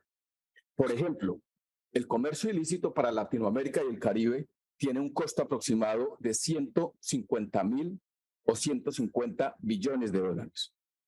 So it's really important to mention that this illicit trade is really affecting all products. In Latin America, we see it affect 150 billion dollars. Por ejemplo, el sector farmacéutico. The pharmaceutical sector, for example. De acuerdo con las estadísticas oficiales, en el 2018, el sector farmacéutico hizo ventas por 1.2 trillones de dólares. So there was $1.3 trillion in sales through the pharmaceutical sector in 2018 alone. Y entre el 2014 y el 2018, sus ventas se incrementaron el 6.4%. And those increased between 2014 and 2018 by 6.4%. Y la expectativa es que su crecimiento sea del 7.7% al 2026. And it's expected to rise 7.7% Al 2026. by 2026. Pero el comercio ilícito de productos farmacéuticos a nivel global representa entre el 1.2% y el 4% cada año. But on a global scale, this illicit trade of pharmaceuticals represents between 1.2 and 4%. Y la Organización Mundial de la Salud ha indicado que el 10% de los medicamentos que se comercian globalmente son falsificados o tienen un origen ilícito. And the WHO estimates that 10% of the medicine currently in circulation on a global scale is either illicitly produced or falsely labeled. Por ejemplo, solamente para la Unión Europea, el 33% de los productos farmacéuticos que se decomisan en las fronteras de la Unión Europea, que provienen la mayoría de Siria, son productos falsificados que, de acuerdo con estadísticas oficiales, afectan seriamente la salud de las personas. Novartis, por ejemplo, ha dicho que del 90% de los productos falsificados que consumen los consumidores afectan seriamente su salud e integridad. So just in the European Union alone, 33% of the pharmaceutical products that cross the border, usually from Syria, are falsified or are from illegal sources. And according to official statistics, those medicines can seriously affect the health of its consumers. Novartis estimates that it can have health effects in up to 90% of the people consuming those drugs. 169,000 niños mueren cada año producto del consumo de medicinas falsificadas. Y la principal causa de su muerte es la neumonía. Solamente en el 2013, en los 39 países del área subsahariana de África, 120,000 niños menores de 5 años murieron por haber consumido medicinas falsificadas para curarse de la malaria. 169,000 children die every year because of having taken these falsified or fake drugs. And usually this results in untreated malaria. In 2013 alone, of the 39 sub-Saharan African countries on the continent, 120,000 children under the age of 5 died from taking fake malaria medication. Cuando fui director de la Policía Fiscal y Aduanera, desmantelamos en Colombia una organización criminal dedicada a la falsificación de medicina procedente de otros países que conllevaron a la muerte de 17 niños recién nacidos por haber consumido precisamente un medicamento para madurar sus pulmones que estaba adulterado. Este medicamento provenía del vecino país de Venezuela, es decir, ingresó de contrabando a Colombia. When I was head of the National Customs Police in Colombia, we were able to dismantle a network of criminals who had faked and produced false medicine, and they had been responsible for the death of 17 newborns who were given medication in order to help mature their lungs, but the medication had been adulterated and it came from Venezuela. So a concrete example right there. No solamente ocurre entonces con los medicamentos, como lo hemos manifestado, sino también con el alcohol. El alcohol representó ventas globales en el año 2019 por 1.6 trillones de dólares. So this doesn't just happen with medicine, it also happens with alcohol. In 2019, alcohol and or contraband alcohol was responsible for $1.6 trillion in sales on a global scale. Y se estima que el 25% del alcohol que se consume a nivel global tiene un origen falsificado o ilícito. And it's estimated that 25% of the alcohol consumed worldwide is of a illegal or falsified origin. Solamente el 30% de la evasión fiscal que se registra a nivel global proviene de la evasión de impuestos producto precisamente del alcohol con origen ilícito. So just 30% on of the global tax evasion is estimated to be from not paying taxes on sale of alcohol. Y tenemos otros productos como, por ejemplo, el tráfico ilegal de petróleo, que representa 133 billones de pesos cada año, es decir, representa entre el 5 y el 7% de este mercado global, el comercio ilícito de petróleo. Other products like oil, for example, I think that represents 133 billion pesos every year, or 5 to 7% of that market on a global scale. Y otro de los productos más afectados está recientemente incluido en el informe sobre tendencias del crimen organizado transnacional, es el tabaco que mencionaba Adam precisamente en su presentación. And I think that one of the products that's also most effective is, and we're seeing it in reports on current trends in transnational organized crime, it was also mentioned by Adam, is the tobacco. En el informe de Europol, el último informe de Europol sobre tendencias del crimen organizado, se ha hecho un estudio especial sobre el incremento del contrabando de cigarrillos en la Unión Europea y a nivel global representando una de las principales fuentes de lavado de dinero del crimen organizado. So in one of the latest reports by Europol on organized crime, it was shown that in Europe and really worldwide, contraband cigarettes are one of the main sources of money laundering worldwide. Se estima que el origen ilícito de tabacos a nivel global oscila entre el 1% y el 40 y 50%. 40 y 50%. 50%. So it's estimated that illegal tobacco could make up anywhere between 1% and up to 50% of the market. Pero el promedio es del 12% global. But average estimates is about 12%.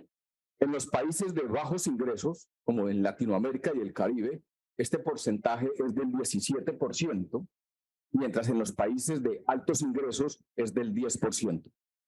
In lower income countries, for example, Latin America and the Caribbean, that would be closer to 17%, whereas in higher income countries, it would be closer to 10%. En la Unión Europea, por ejemplo, el tráfico de cigarrillo ilegal aumentó un 4%, representado en 1.3 billones de cigarrillos el último año.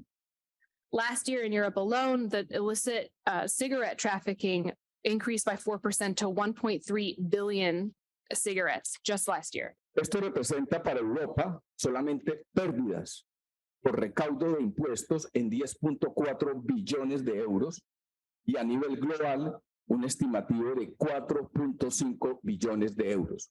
Es decir, los gobiernos y los países podrían recuperar cerca de 30 billones de dólares anualmente si se elimina el tráfico ilegal de cigarrillos. So this means a huge loss for these countries, loss in tax revenue to the tune of 10.4 billion euros in Europe alone, and on a global scale, 4.5 billion euros. So these countries could collectively recuperate $30 billion in lost tax revenue per year by correcting this issue. Solamente en la región de Latinoamérica y el Caribe, entre Colombia, Panamá y Ecuador, tenemos un problema muy serio de contrabando, de comercio ilícito, de productos falsificados, de lavado de dinero y de crimen organizado regional. Just in Latin America and the Caribbean alone, and particularly in Colombia, Panama, and Ecuador, we have a serious problem when it comes to these contraband products, falsifying products, and also organized crime on a regional level. Panamá se ha convertido en el eje estratégico del comercio ilícito que se despliega hacia Centroamérica, el Caribe y hacia Sudamérica, aprovechando el Océano Pacífico y el Océano Atlántico. So Panama has actually become the strategic axis for organized crime, going up to Central America and the Caribbean, down to South America, and they take advantage of the ocean on either side, the ocean on each side.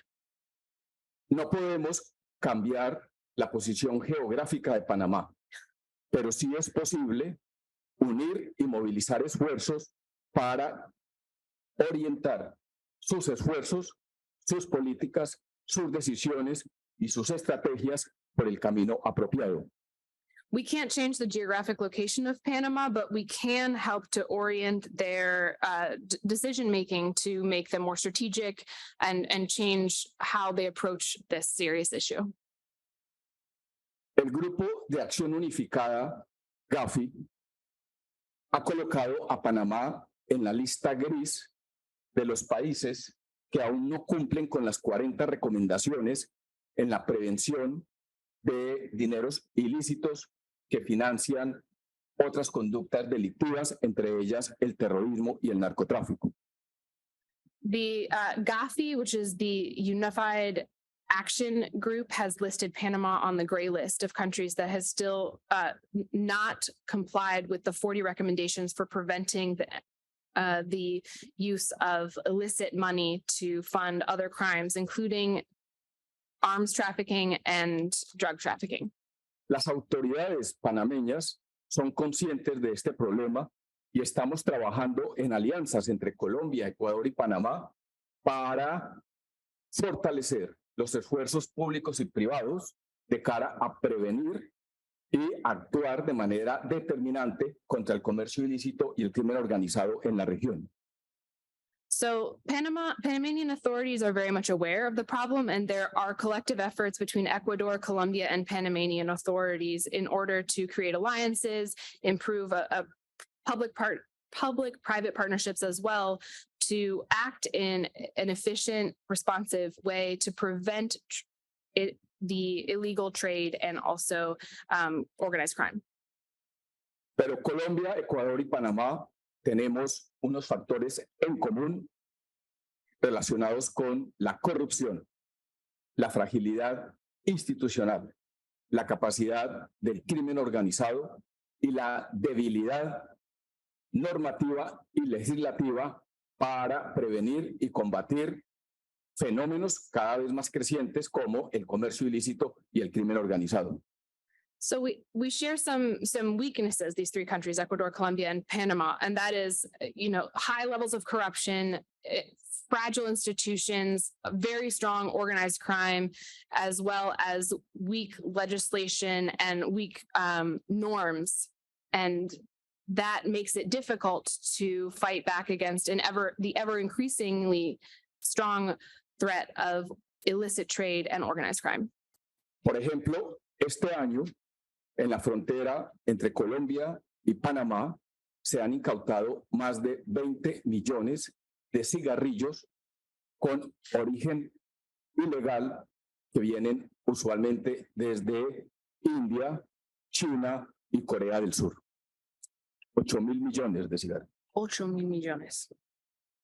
Just this year alone, between the border of Colombia and Panama, 8 billion cigarettes, contraband cigarettes, have been seized. They generally come from India, China, and South Korea. Las estimaciones indican precisamente que cada año transitan por Panamá cerca de 8,000 millones de cigarrillos que se distribuyen hacia Centroamérica, el Caribe y Suramérica. And it's estimated that every year, about 8 million cigarettes make their way to South and Central America and the Caribbean by way of Panama. Y lo más complejo es que el monopolio de este comercio ilícito de cigarrillo está bajo poder de crimen organizado transnacional, incluyendo organizaciones del narcotráfico. And the problem is that there's a strong monopoly here on illegal cigarettes, and it's under the power of strong transnational organized crime agents, and el último fue, bajo el crimen organizado transnacional y including drug trafficking. El Pacífico Sur y las ciudades capitales del Caribe, especialmente de Centroamérica, de Colombia, Ecuador, Perú y Chile, las ciudades capitales ubicadas en los principales puertos, por ejemplo, Ciudad Colón, por ejemplo, Buenaventura en Colombia y Guayaquil en Ecuador, así como Lima y Chile, algunas ciudades de Chile, han visto en los últimos meses un incremento considerable del homicidio, de la violencia, por el control de los puertos por parte de estas mafias del crimen organizado que pretende monopolizar tanto el tráfico de drogas como el comercio ilícito a través del cual se monetiza y se lava el dinero producto del narcotráfico.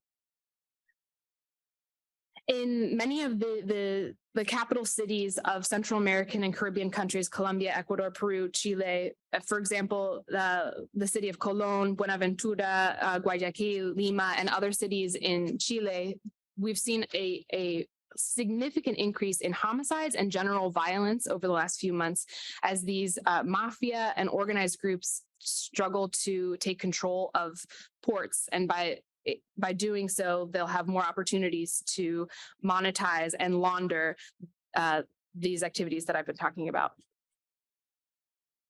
Termino indicando, y muchas gracias de nuevo por su atención, de que podemos tener una muy buena intención en los países de Latinoamérica y del Caribe para mejorar estas condiciones.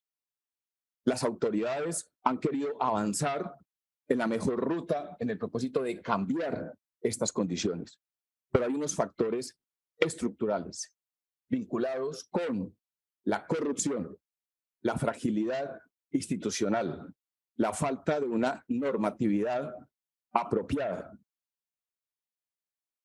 Aparte de esta fragilidad institucional, existe una amenaza creciente y latente de crimen organizado transnacional.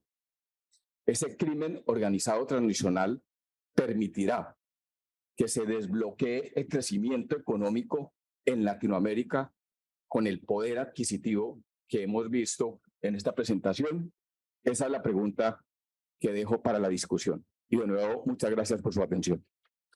I'm going to wrap up my remarks and thank you so much for your attention by saying that we in Latin America have every good intention of improving the conditions that I've discussed, and the authorities are making steps to improve those conditions. But there's a serious structural factor that is getting in our way, that of corruption, the fragile institutions that I discussed, as well as a lack of adequate laws on the books. And beyond that institutional fragility, there's also the growing strength of transnational organized crime that is really blocking economic growth in Latin America and the Caribbean and getting in the way of that buying power that has been discussed by others on the panel. Thank you so much again. Thank you so much for those remarks. And it is a different context for sure. But I think drawing it to a close there at the end, being able to say, well, with all of these challenges, it's hard to think of what the next step is for growth without addressing those institutional issues, those underlying issues that have created so many of the challenges that Juan Carlos was describing. We're going to move to a little bit of Q&A, and I'm going to take the moderator's privilege of asking the first question. Barbara, I want to tie a couple pieces together here. You talked about inflation. You talked a little bit about separating monetary policy from fiscal policy, but there is a connecting point, and that's where the tax code interacts with inflation. I've always been fascinated with the German concept of catching a cold, which is what we call in the U.S. bracket creep, but it's a real sickness. And I think it's interesting to see, how different governments look at inflation and think about their tax policy or completely ignore the impact of inflation on their taxpayers. But I'm curious if you could share a little bit of perspective on that to kind of tie those points together. Thank you. Thank you very much. Well, first of all, inflation has a long time been ignored in Europe and also by the ECB when Madame Lagarde mentioned it's only transitory in 2019. And I think we already had the first sparks sitting there. And once you do policies that have been conducted, then it's eventual and logical that you will see inflation sooner or later. So we have just kicked the can down the road on the one side, while on the other side, not having cleaned up our households and done the structural reforms that we should have done across Europe. And by changing our tax codes, by making them more attractive, by making them simpler and more efficient and also more transparent. And that's apart from structural reforms on the welfare side and the education side and the pension side, I'm not discussing that, but there's plenty of incentives that could have happened. So there's only one exception that we could, well, there are a couple of exceptions, but one that I really would like to discuss is Greece. Greece, having been the sick man of Europe, having been banned and, having been seen as those who were the ones that why we had to create the European Stability Mechanism and why we had to bail out certain other countries as well. It was not only Greece alone, and Greece was exactly the sick man of Europe until a conservative government stepped in 2 years ago and changed the tax codes and did the structural reform and incentivized things and made it simpler. They are now running an even budget, have changed their debt levels to long-lasting bonds and not only a short 2-year to 5-year bonds maturity. And I think those have been great and very good changes. So if you change the rules of taxation, create it and as transparent and simple as they have done, then you will also increase your revenue streams, which has happened in Greece. But on the other hand, they really laterally reduced the taxes. So this is what we have seen. And on the one thing, the second thing that I would also like to mention before I'm getting too long on that, and this is with reference to also Andreas. A global minimum tax that has been put on that some Europeans really push for will not have minimum tax rates. As a matter of fact, the outcome will be a race to growth, a race to higher tax rates, because we have those minimum 15 plus. We will not simply stop there. So this is why competition also on a national, but even though on a regional level, look at the Swiss example, is the best solution for creating growth. And this is where taxation can help us get out, advance ourselves and create wealth again. If you have questions for the panelists, please raise your hand. We have a microphone going around. We'll start with Scott. Thank you. Thank you. Scott Hodge with the Tax Foundation. I guess this question is more toward Walter and Adam Hoffer, but I'm welcome to anyone else. I wanted to pick up on the effects that we heard from Juan Carlos, that I guess you could say that Pagovian taxes or excise taxes create their own externalities. One is certainly crime, which we see in the United States. About half of all cigarettes sold in New York City are essentially bootleg cigarettes. But there's as I listen to your presentations, I hear a bit of what you might call doublethink, and that's the ability to hold two contradictory ideas at the same time. And that is, excise taxes or Pagovian taxes are supposed to eliminate the problem, the externality. At the same time, they're supposed to raise revenues. How do you square those? And how do you square it with the behavioral effects that we get? Denmark placed a fat tax. Well, everybody went to Germany to buy their butter and cheese. Soda taxes. Oh, yeah, they reduce the consumption of soda. Do they reduce obesity? No. So we're measuring the wrong outcome. How do you square these things? It just seems to me that the theory of Pagovian taxes may be right, but the implementation and the outcomes are absolutely wrong. And how do you square these things? You want to start, Walter? Yeah, it's okay.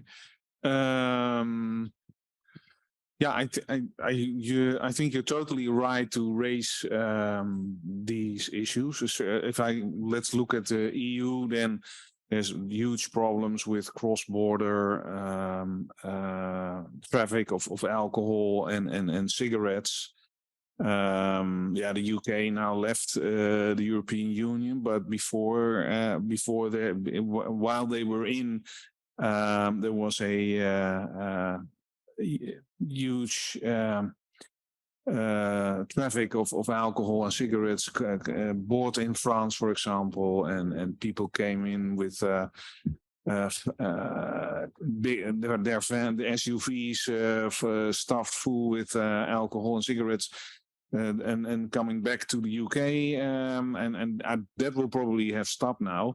But it shows that it's because every country has its own cultural and policy perspective on how high these rates should be, and that's also certainly with alcohol, but also with tobacco. And you're right, that is a huge problem in the execution I would say, of these kind of taxes.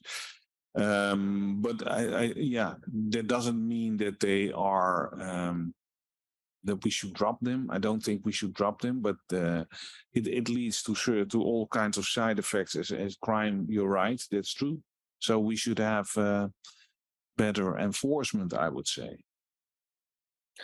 Well, I'll add to that. I think what you point out, Scott, is exactly what our job is, and exactly the kind of thing that we try to preach when I write a paper like the one you have in front of you, in that it is far too simple to come up with the idea of a Pigouvian tax. Say cigarettes harm people by $1, so we put $1 on a pack of cigarettes. And then I think it's far too easy for policymakers to then shake their hands and walk away. A lot of what we do in the office on a day-to-day basis is to try to point out the fact that that's not the end of the story. Your comments are spot on, right? Cigarette smuggling is a really big problem. It's not a small problem. It's a really, really big problem.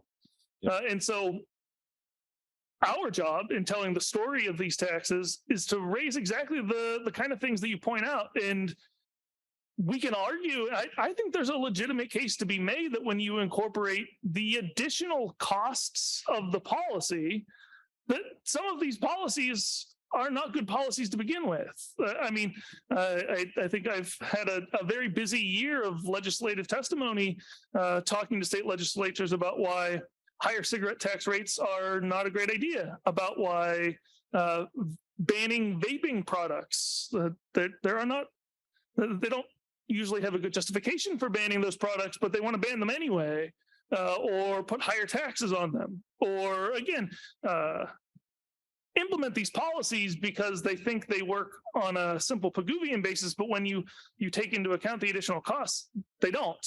Now, some of the problems you mentioned are, they're not only other costs that are associated with the tax policy itself, but some of them are just poor tax policy design. As you mentioned, a tax on just sugar-sweetened beverages is ridiculously narrow and very easy to skirt around, right? The empirical evidence pretty clearly shows that there's no end effect on obesity. So what does that mean? If you're trying to decrease obesity with a soda tax, it's a poor tool for the job. It's trying to, it's trying to drill in with a screwdriver, or trying to hammer in with a screwdriver. It's just not doing what the policy is intended to. I think there's an additional conversation to be had whether that kind of policy outcome should be something that governments are trying to do through the tax code. But my summary answer is that your comments are really spot on. And a lot of what we have to do is to try to highlight these other effects that go beyond a simple Pigouvian story. What lessons can we take from these products and apply it to our efforts to control climate and carbon and all of that? It seems to me that there's going to be harmful effects there. We don't know what they are. Maybe it's illicit oil. Maybe it's other things. But it seems to me that there's a lot of lessons here that we ought to be taking into consideration before we go down the road of taxing anything that seems to have carbon. That's funny. You stole my question, which I was going to try to ask the carbon folks, and that is, I think discussions around a carbon tax are a good starting point, but again, tax design, not only the tax design itself is essential to make sure that we don't create more harm than doing nothing in the first place. There's also lengthy discussions about what to do with the revenues from any carbon taxes. There are, as many proposals as we could talk about in 3 hours sitting here. But I'll pass it to some of the other panel members for their thoughts on how, can I reframe this? How should we consider doing a carbon tax in the United States? And I think one thing is if you talk about carbon tax, so tax on fuels, electricity, etc., that's of course more difficult to evade. Let me say it like that. And like with cigarettes and alcohol, you get these illegal trade. But that's not possible with, maybe to very, very small amount, but it's not really possible with energy products. So Matt, So there it could be, I think, if you ask me, then I'm more positive about carbon taxation as an instrument to stimulate transformation than you talk about alcohol or cigarette taxes. thanks, Walter. So Matt, piggybacking off of Scott's question, I think with the CBAM design, there's only certain products, and you listed them out. And you can imagine that the goal of this design is to say, okay, well, these are the stages of production where the carbon intensive activity happens. Let's, make sure that that these imports are subject to the tax. But you could, in pretty easy steps, I guess, if you're smart industrialist, be able to say, well, we're going to import finished products rather than importing the raw materials, and shifting more of the manufacturing offshore rather than as part of this kind of carbon leakage. So just thinking about that design, I wonder, whether this is actually going to be able to achieve the goal that policymakers have for this policy. Sure. So rather than starting with the CBAM, I'll start with what I think would be the optimal policy design, which would be a domestic carbon tax imposed as far up as possible, ideally at the point of as close as possible to the point of extraction for fossil fuels, so wellhead mine mouth. That limits the number of taxpayers, and the price signal then flows down throughout the economy. It's much easier to deal with evasion of various forms when you're taxing major energy inputs as opposed to consumer goods like cigarettes. Nobody's going to be bringing 18-wheelers of oil up the Jersey Turnpike to sell on the streets in New York City. As far as some of the examples were raised about when you get Peruvian taxes imposed on what dairy products in Europe and people buying from another country, that's the primary function of border adjustments, is that you preserve the integrity of the domestic market through border adjustments on imports, and you preserve the share of the domestic industry's third country markets by export border adjustments. Now, the challenge where you do get more of a potential for evasion is that you can't just impose the import border adjustment upon the fossil fuels. You probably also have to impose it upon energy intensive imports, where a lot of the consumption of the fossil fuels in the production process is going to happen extraterritorially. Most proposals now are focusing just on those primary energy intensive products, steel, aluminum, cement, et cetera. There is a concern about a couple ways in which you could evade the price signal there. One would be through the incorporation of those products in higher value added manufactured products. So already there's a lot of thought going into how can you extend this down the supply chain to capture things like shaped metal products. The first iteration of the CBAM is going to apply to metal fasteners. So they're trying to think about how they can avoid, they can deal with attempts to avoid the price signal by importing more products down the supply chain.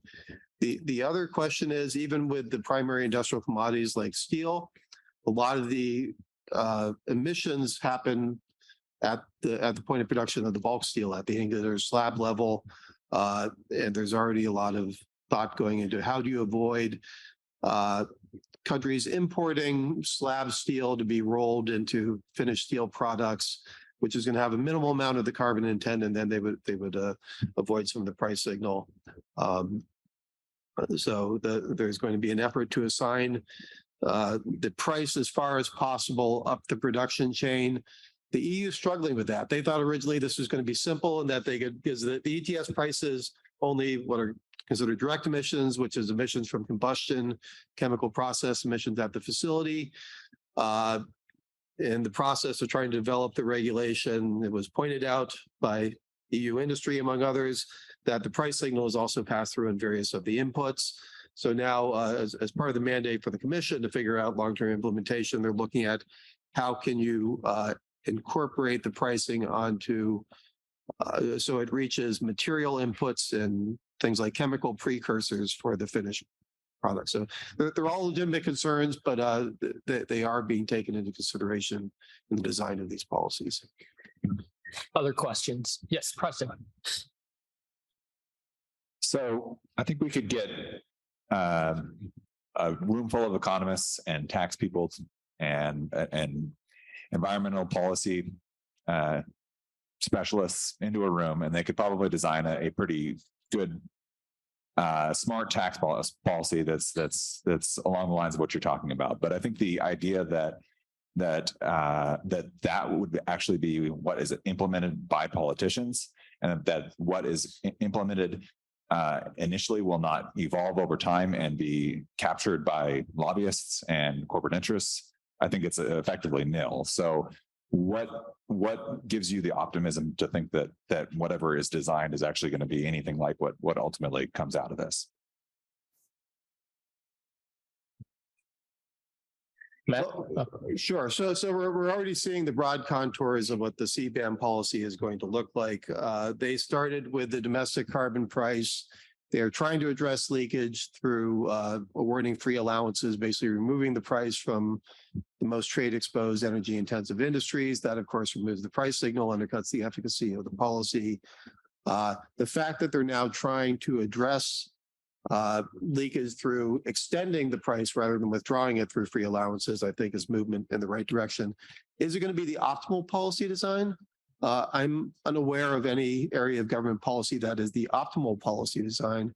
But if we're concerned about long-term prospects for economic growth, the estimates of the impact of climate change on long-term growth range at the low end from low single digits to up to 18%.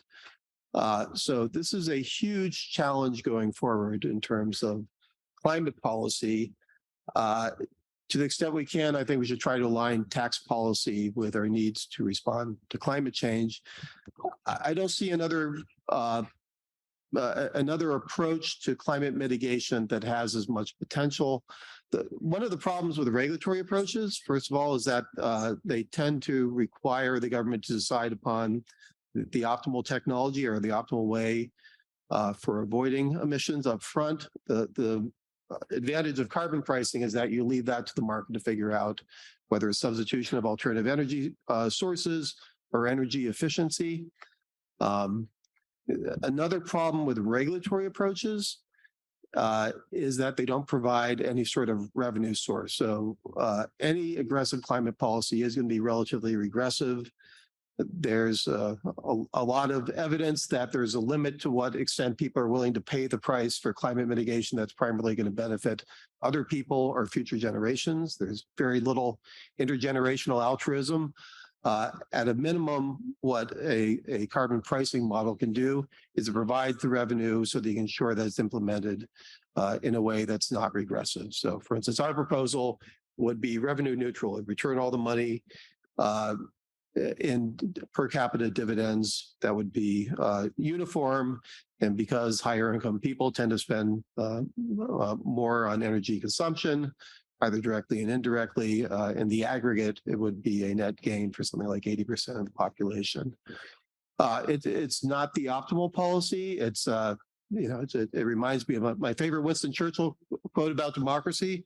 The worst form of government, except for all others that have been tried. I think probably carbon pricing is the same model for addressing carbon price. It beats any of the other ideas out there.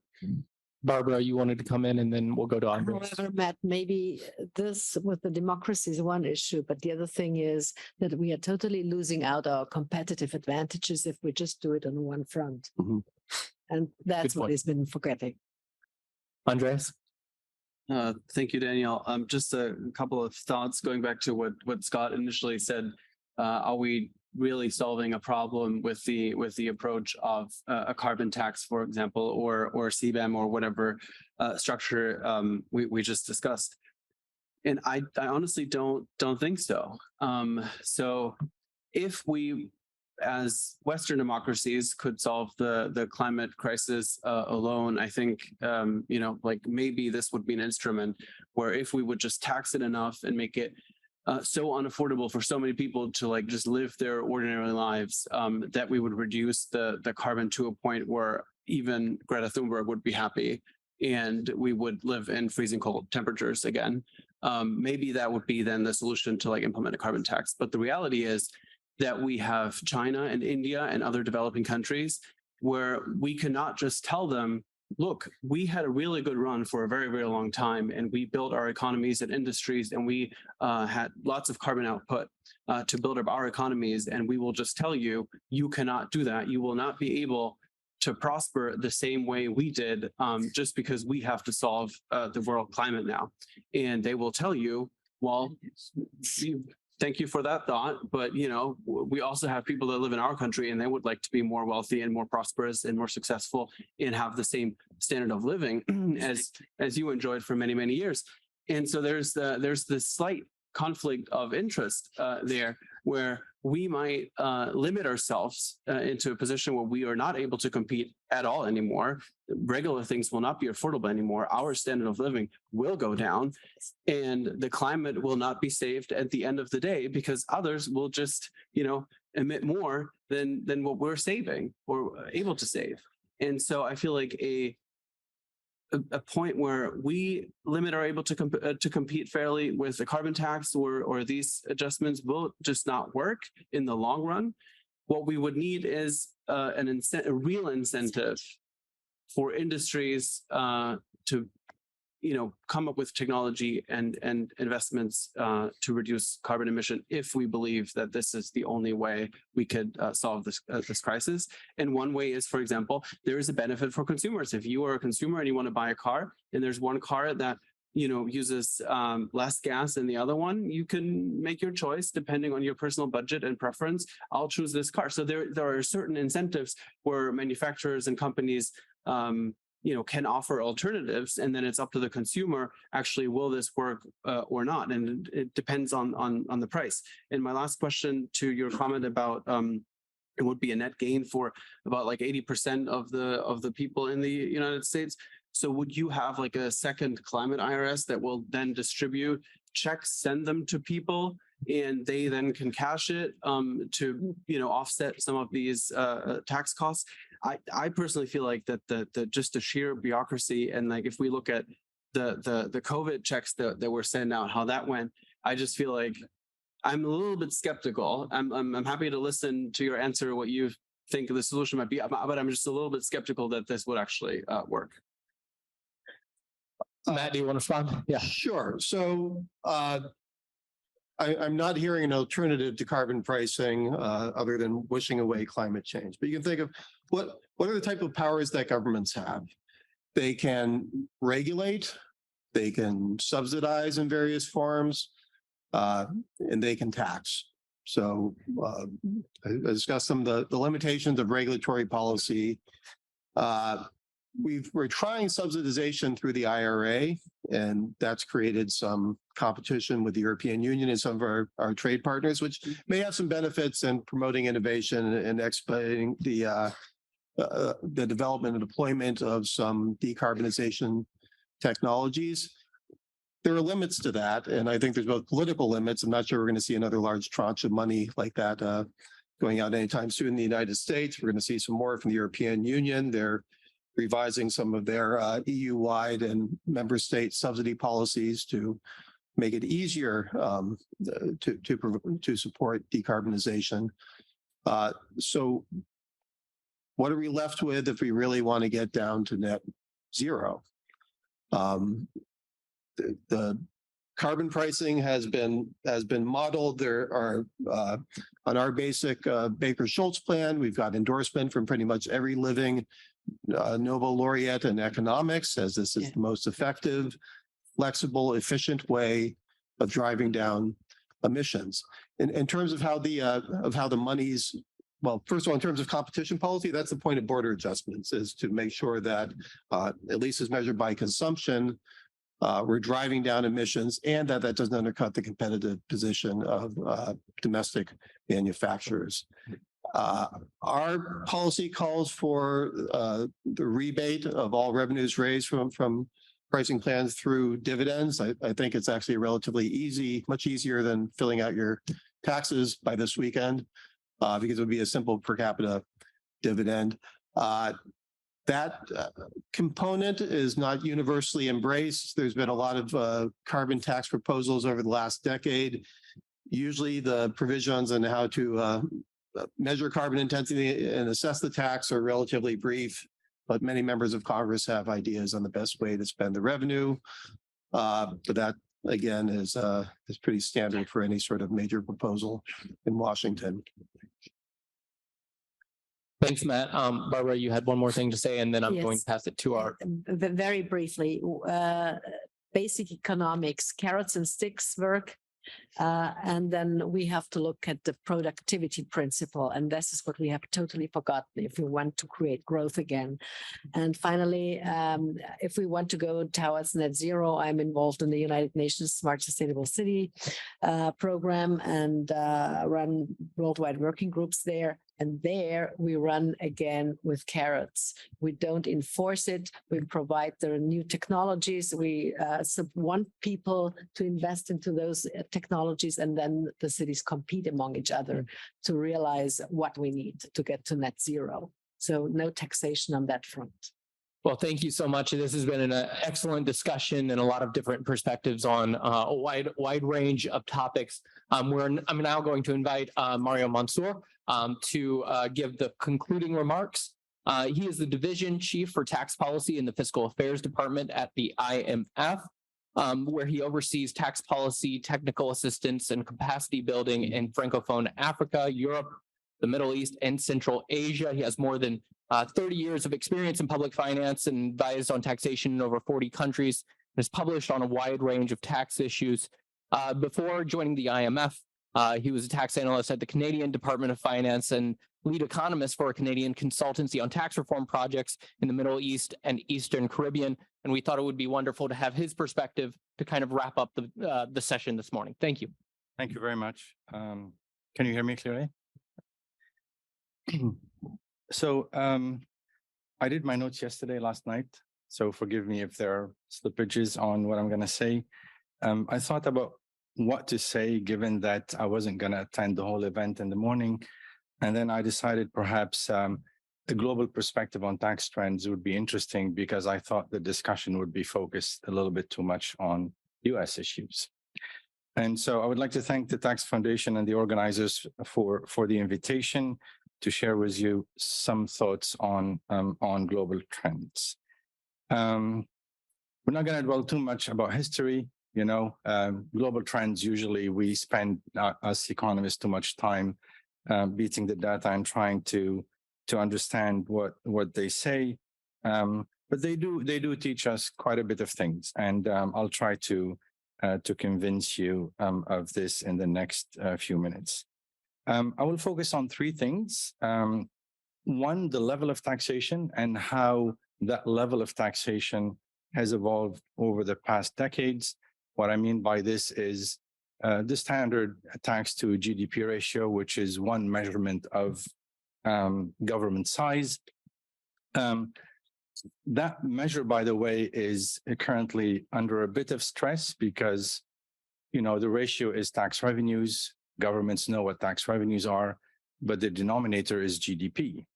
And we increasingly have difficulties measuring GDP because what we produce and consume, or some of that, has become a bit evasive given technological developments, given how much we can actually self-produce and consume at home. Second, and perhaps more important than the level, is the composition. Meaning how that level is attained. What are the tax? What are the taxes that are applied to get to a total? At the high level of aggregation, you would think this is very simple, right? Governments can tax consumption or income. These are the same thing. If you put aside savings for a while, what we earn in income, we spend. So if you have a tax on income or on consumption, economically, they are equivalent for actually most people because their savings rates is very low or zero. but design matters, and things are never as simple as that. You can also impose taxes on wealth. These have not gained any, let's say, appeal politically or even, I would say, technically. They do exist mostly in some European countries, but here in North America and even in Latin America, they don't really contribute much to the tax net. And finally, I will say a few things about the challenges going forward for taxation in the next couple of decades. Now, throughout my remarks, I will distinguish between low income and developing countries, emerging market economies, and advanced economies for reasons that you will understand quickly. And I will try to characterize developments in taxation as good, bad, or ugly. I love Western movies, and the Sergio Leone's 1966 movie starring Clint Eastwood is one of my preferred movies. So it's simple, right? It's good, it's bad, or ugly. And we can perhaps think about taxation in that, at least for the next 10 minutes, in that prism. So about the level of tax revenues. So looking at the developments of tax to GDP ratios over the past 3 decades, there are really some striking observations that we can make. First, in advanced economies, that level has been flat at about 31, 32%. It hasn't changed a lot, well, actually, even a little. And it's the average is constant, but obviously there are differences across countries. But since the average is constant, that means that, you know, some went up a little bit, some went down a little bit, but really there is no story to tell about the size of government in the past 30 years from that perspective. However, in emerging economies and low income and developing countries, that rate increased, and it increased quite a bit. In emerging economies by 3.5 points, by 5 percentage points of GDP, and now is about 20%. And in low income and developing countries by 3.5 points of GDP, and now it's about 14%. So about half of what we see in advanced economies. So clearly there's catching up. These countries are catching up with advanced economies in terms of the level rather than the other way around. Advanced economies are not actually reducing the size of their governments. But I did a bit of math, and at this speed, I figured that emerging market economies or low income and developing countries will need about 150 years to catch up with advanced economies, and emerging economies about 60 years at a constant speed. Now, you would think this is too long, but actually historically is not. The history of taxation in advanced economies is not that different. It took us a very, very long time to get to a size of government that is post-Second War, if you will, which is roughly equivalent to what we observe today. So what is the optimal size of government when we look at the data?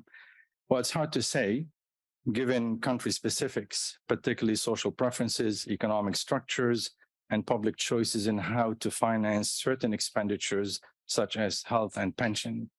In Canada, we have mostly a public health system. In the US, it's quite different. These are social choices. So in Canada, we have higher taxes to fund health.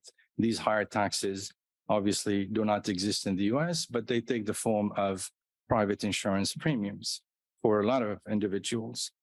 But an IMF study a few years ago actually found out that actually there is a minimum of tax to GDP ratio above which growth accelerates. And this is a link to, you know, taxation and growth. And that minimum happened to be about 15%. So what the data shows is once a country reaches a 15% of tax to GDP ratio, it increases its living standards. It grows faster. Now, I'm not going to say anything about how this growth is spread out. Inequalities is a big thing in economic development, so I won't talk about inequality today.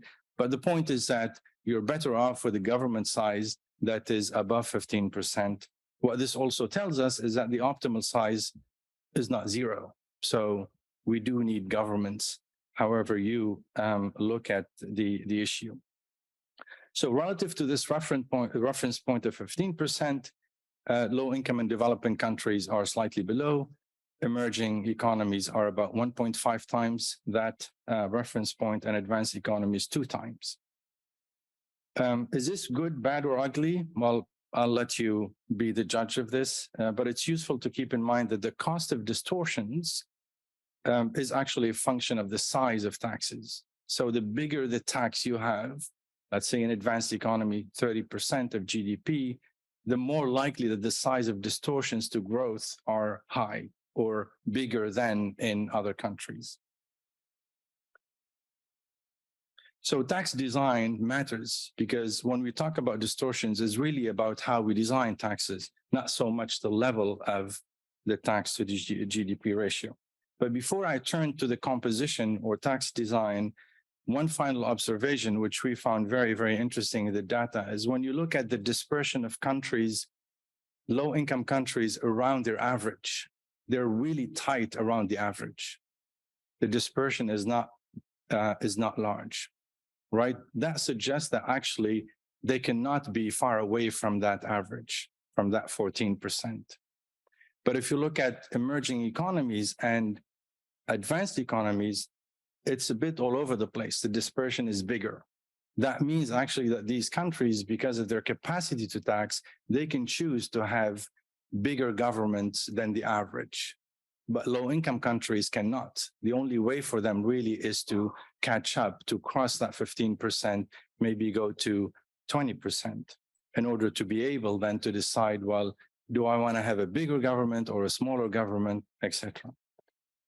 So in conclusion, it seems that once a country is capable institutionally of collecting about 20%, it could actually do quite a bit in terms of social choices by deciding whether it wants to be big or small. But below that, it doesn't seem to be the case.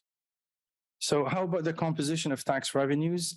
In economics, as you know, it's a standard result that actually the farther away you move from the production supply chain, the higher are the distortions. So if you tax labor and capital, you distort choices of labor market decisions, of production decisions, and these have social costs more than if you tax consumption.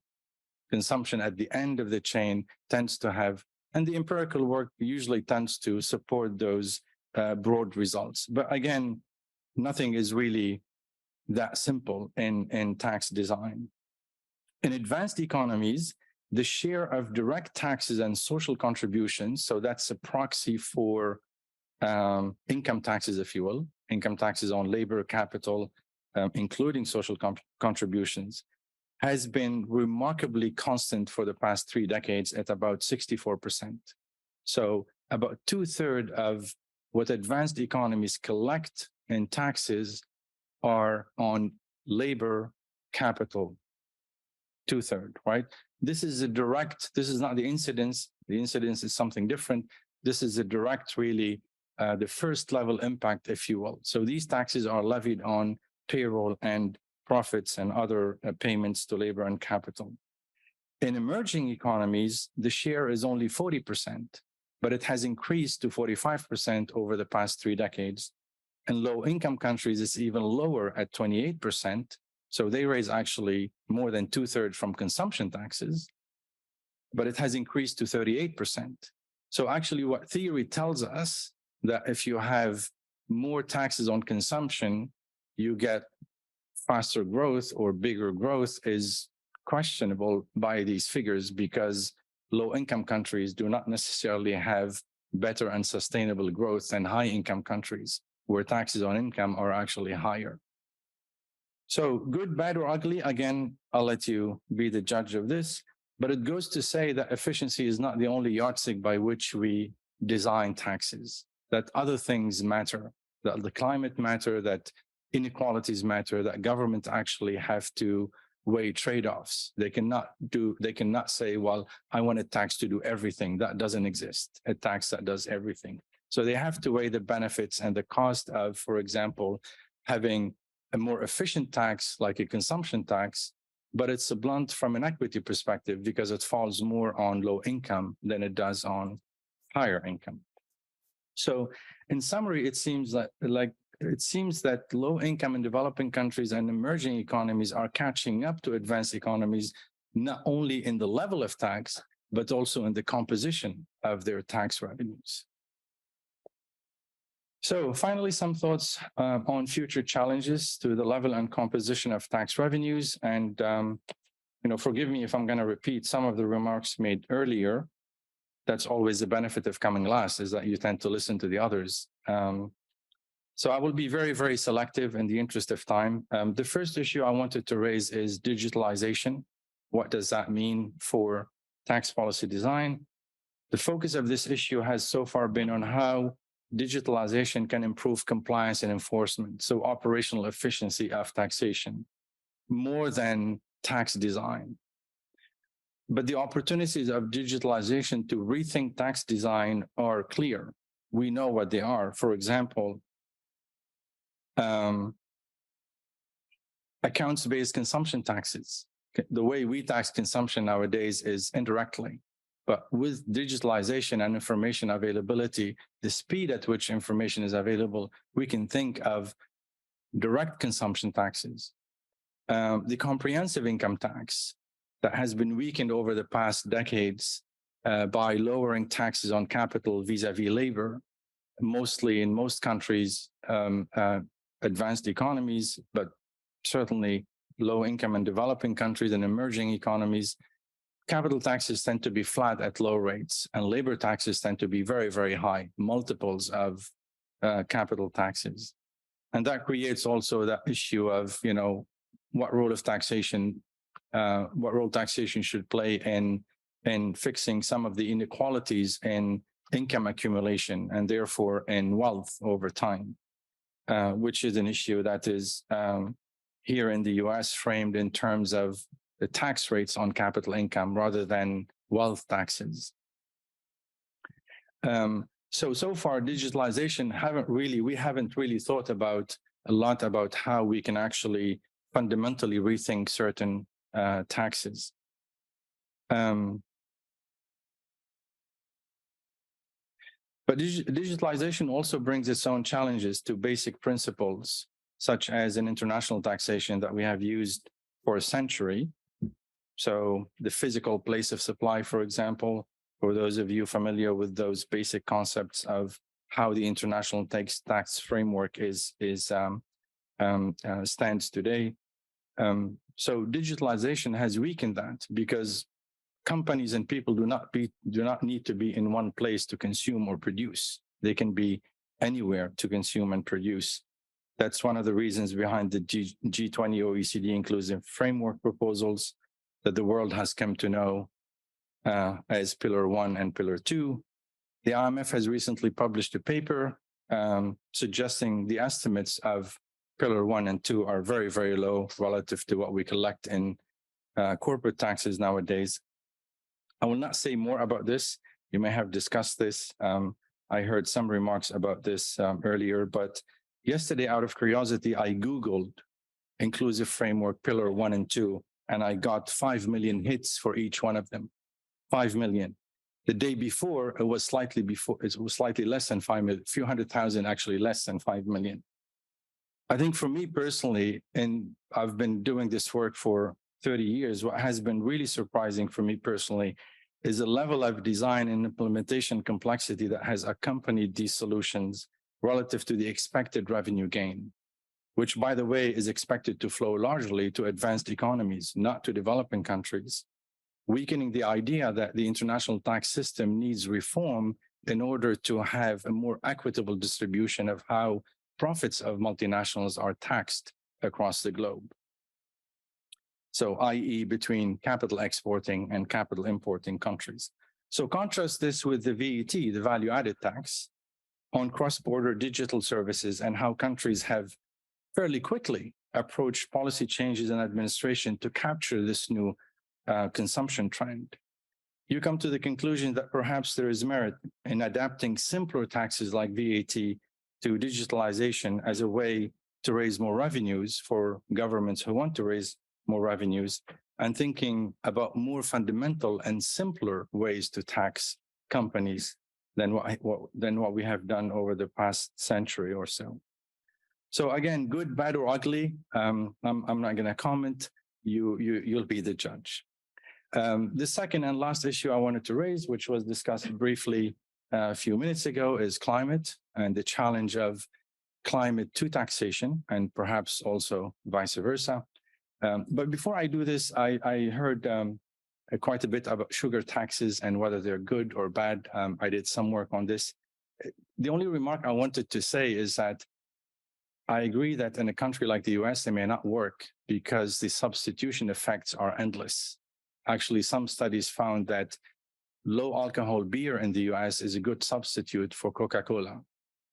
Okay, so you can get your sugar in the US in so many ways that taxing only sugary drinks doesn't make sense. It may raise a bit of revenue at the beginning, but chances are, people will substitute, and those who can afford it, will keep consuming and pay taxes, right? But that's not the case in countries where the substitutions are low or inexistent. So in developing countries, actually, these taxes raise quite a bit of money, and they do have an effect. And actually, they can be progressive. Why? Because Coke tends to be bought by the rich in some countries, in some low-income countries. So actually, taxing Coke is good revenue raiser, and it may have an effect on certain groups in the population in terms of reducing sugar consumption. So on climate, I think you spoke a lot about this, and I see that there were different views, or two views, the one for and the one against. I think it's well established today. There's an extensive literature on measurement that there is a positive and strong relation between climate change and fossil fuel production and consumption, certain types of agricultural activities, construction, and others. Obviously, not all are equally polluting, but increasingly climate change is seen as related to our global way of life rather than just the result of fossil fuels only. So some governments today take a global approach to policy design to address climate change, but fossil fuels obviously remain the big part of it. So taxation can play a useful role in getting prices of producers and consumers to reflect externalities. Governments across the globe already do this, for instance, by taxing with an excise gasoline consumption and other types of polluting energies, or by imposing logging taxes or overfishing taxes on overfishing. So Pigouvian taxes exist all across the globe and for various things.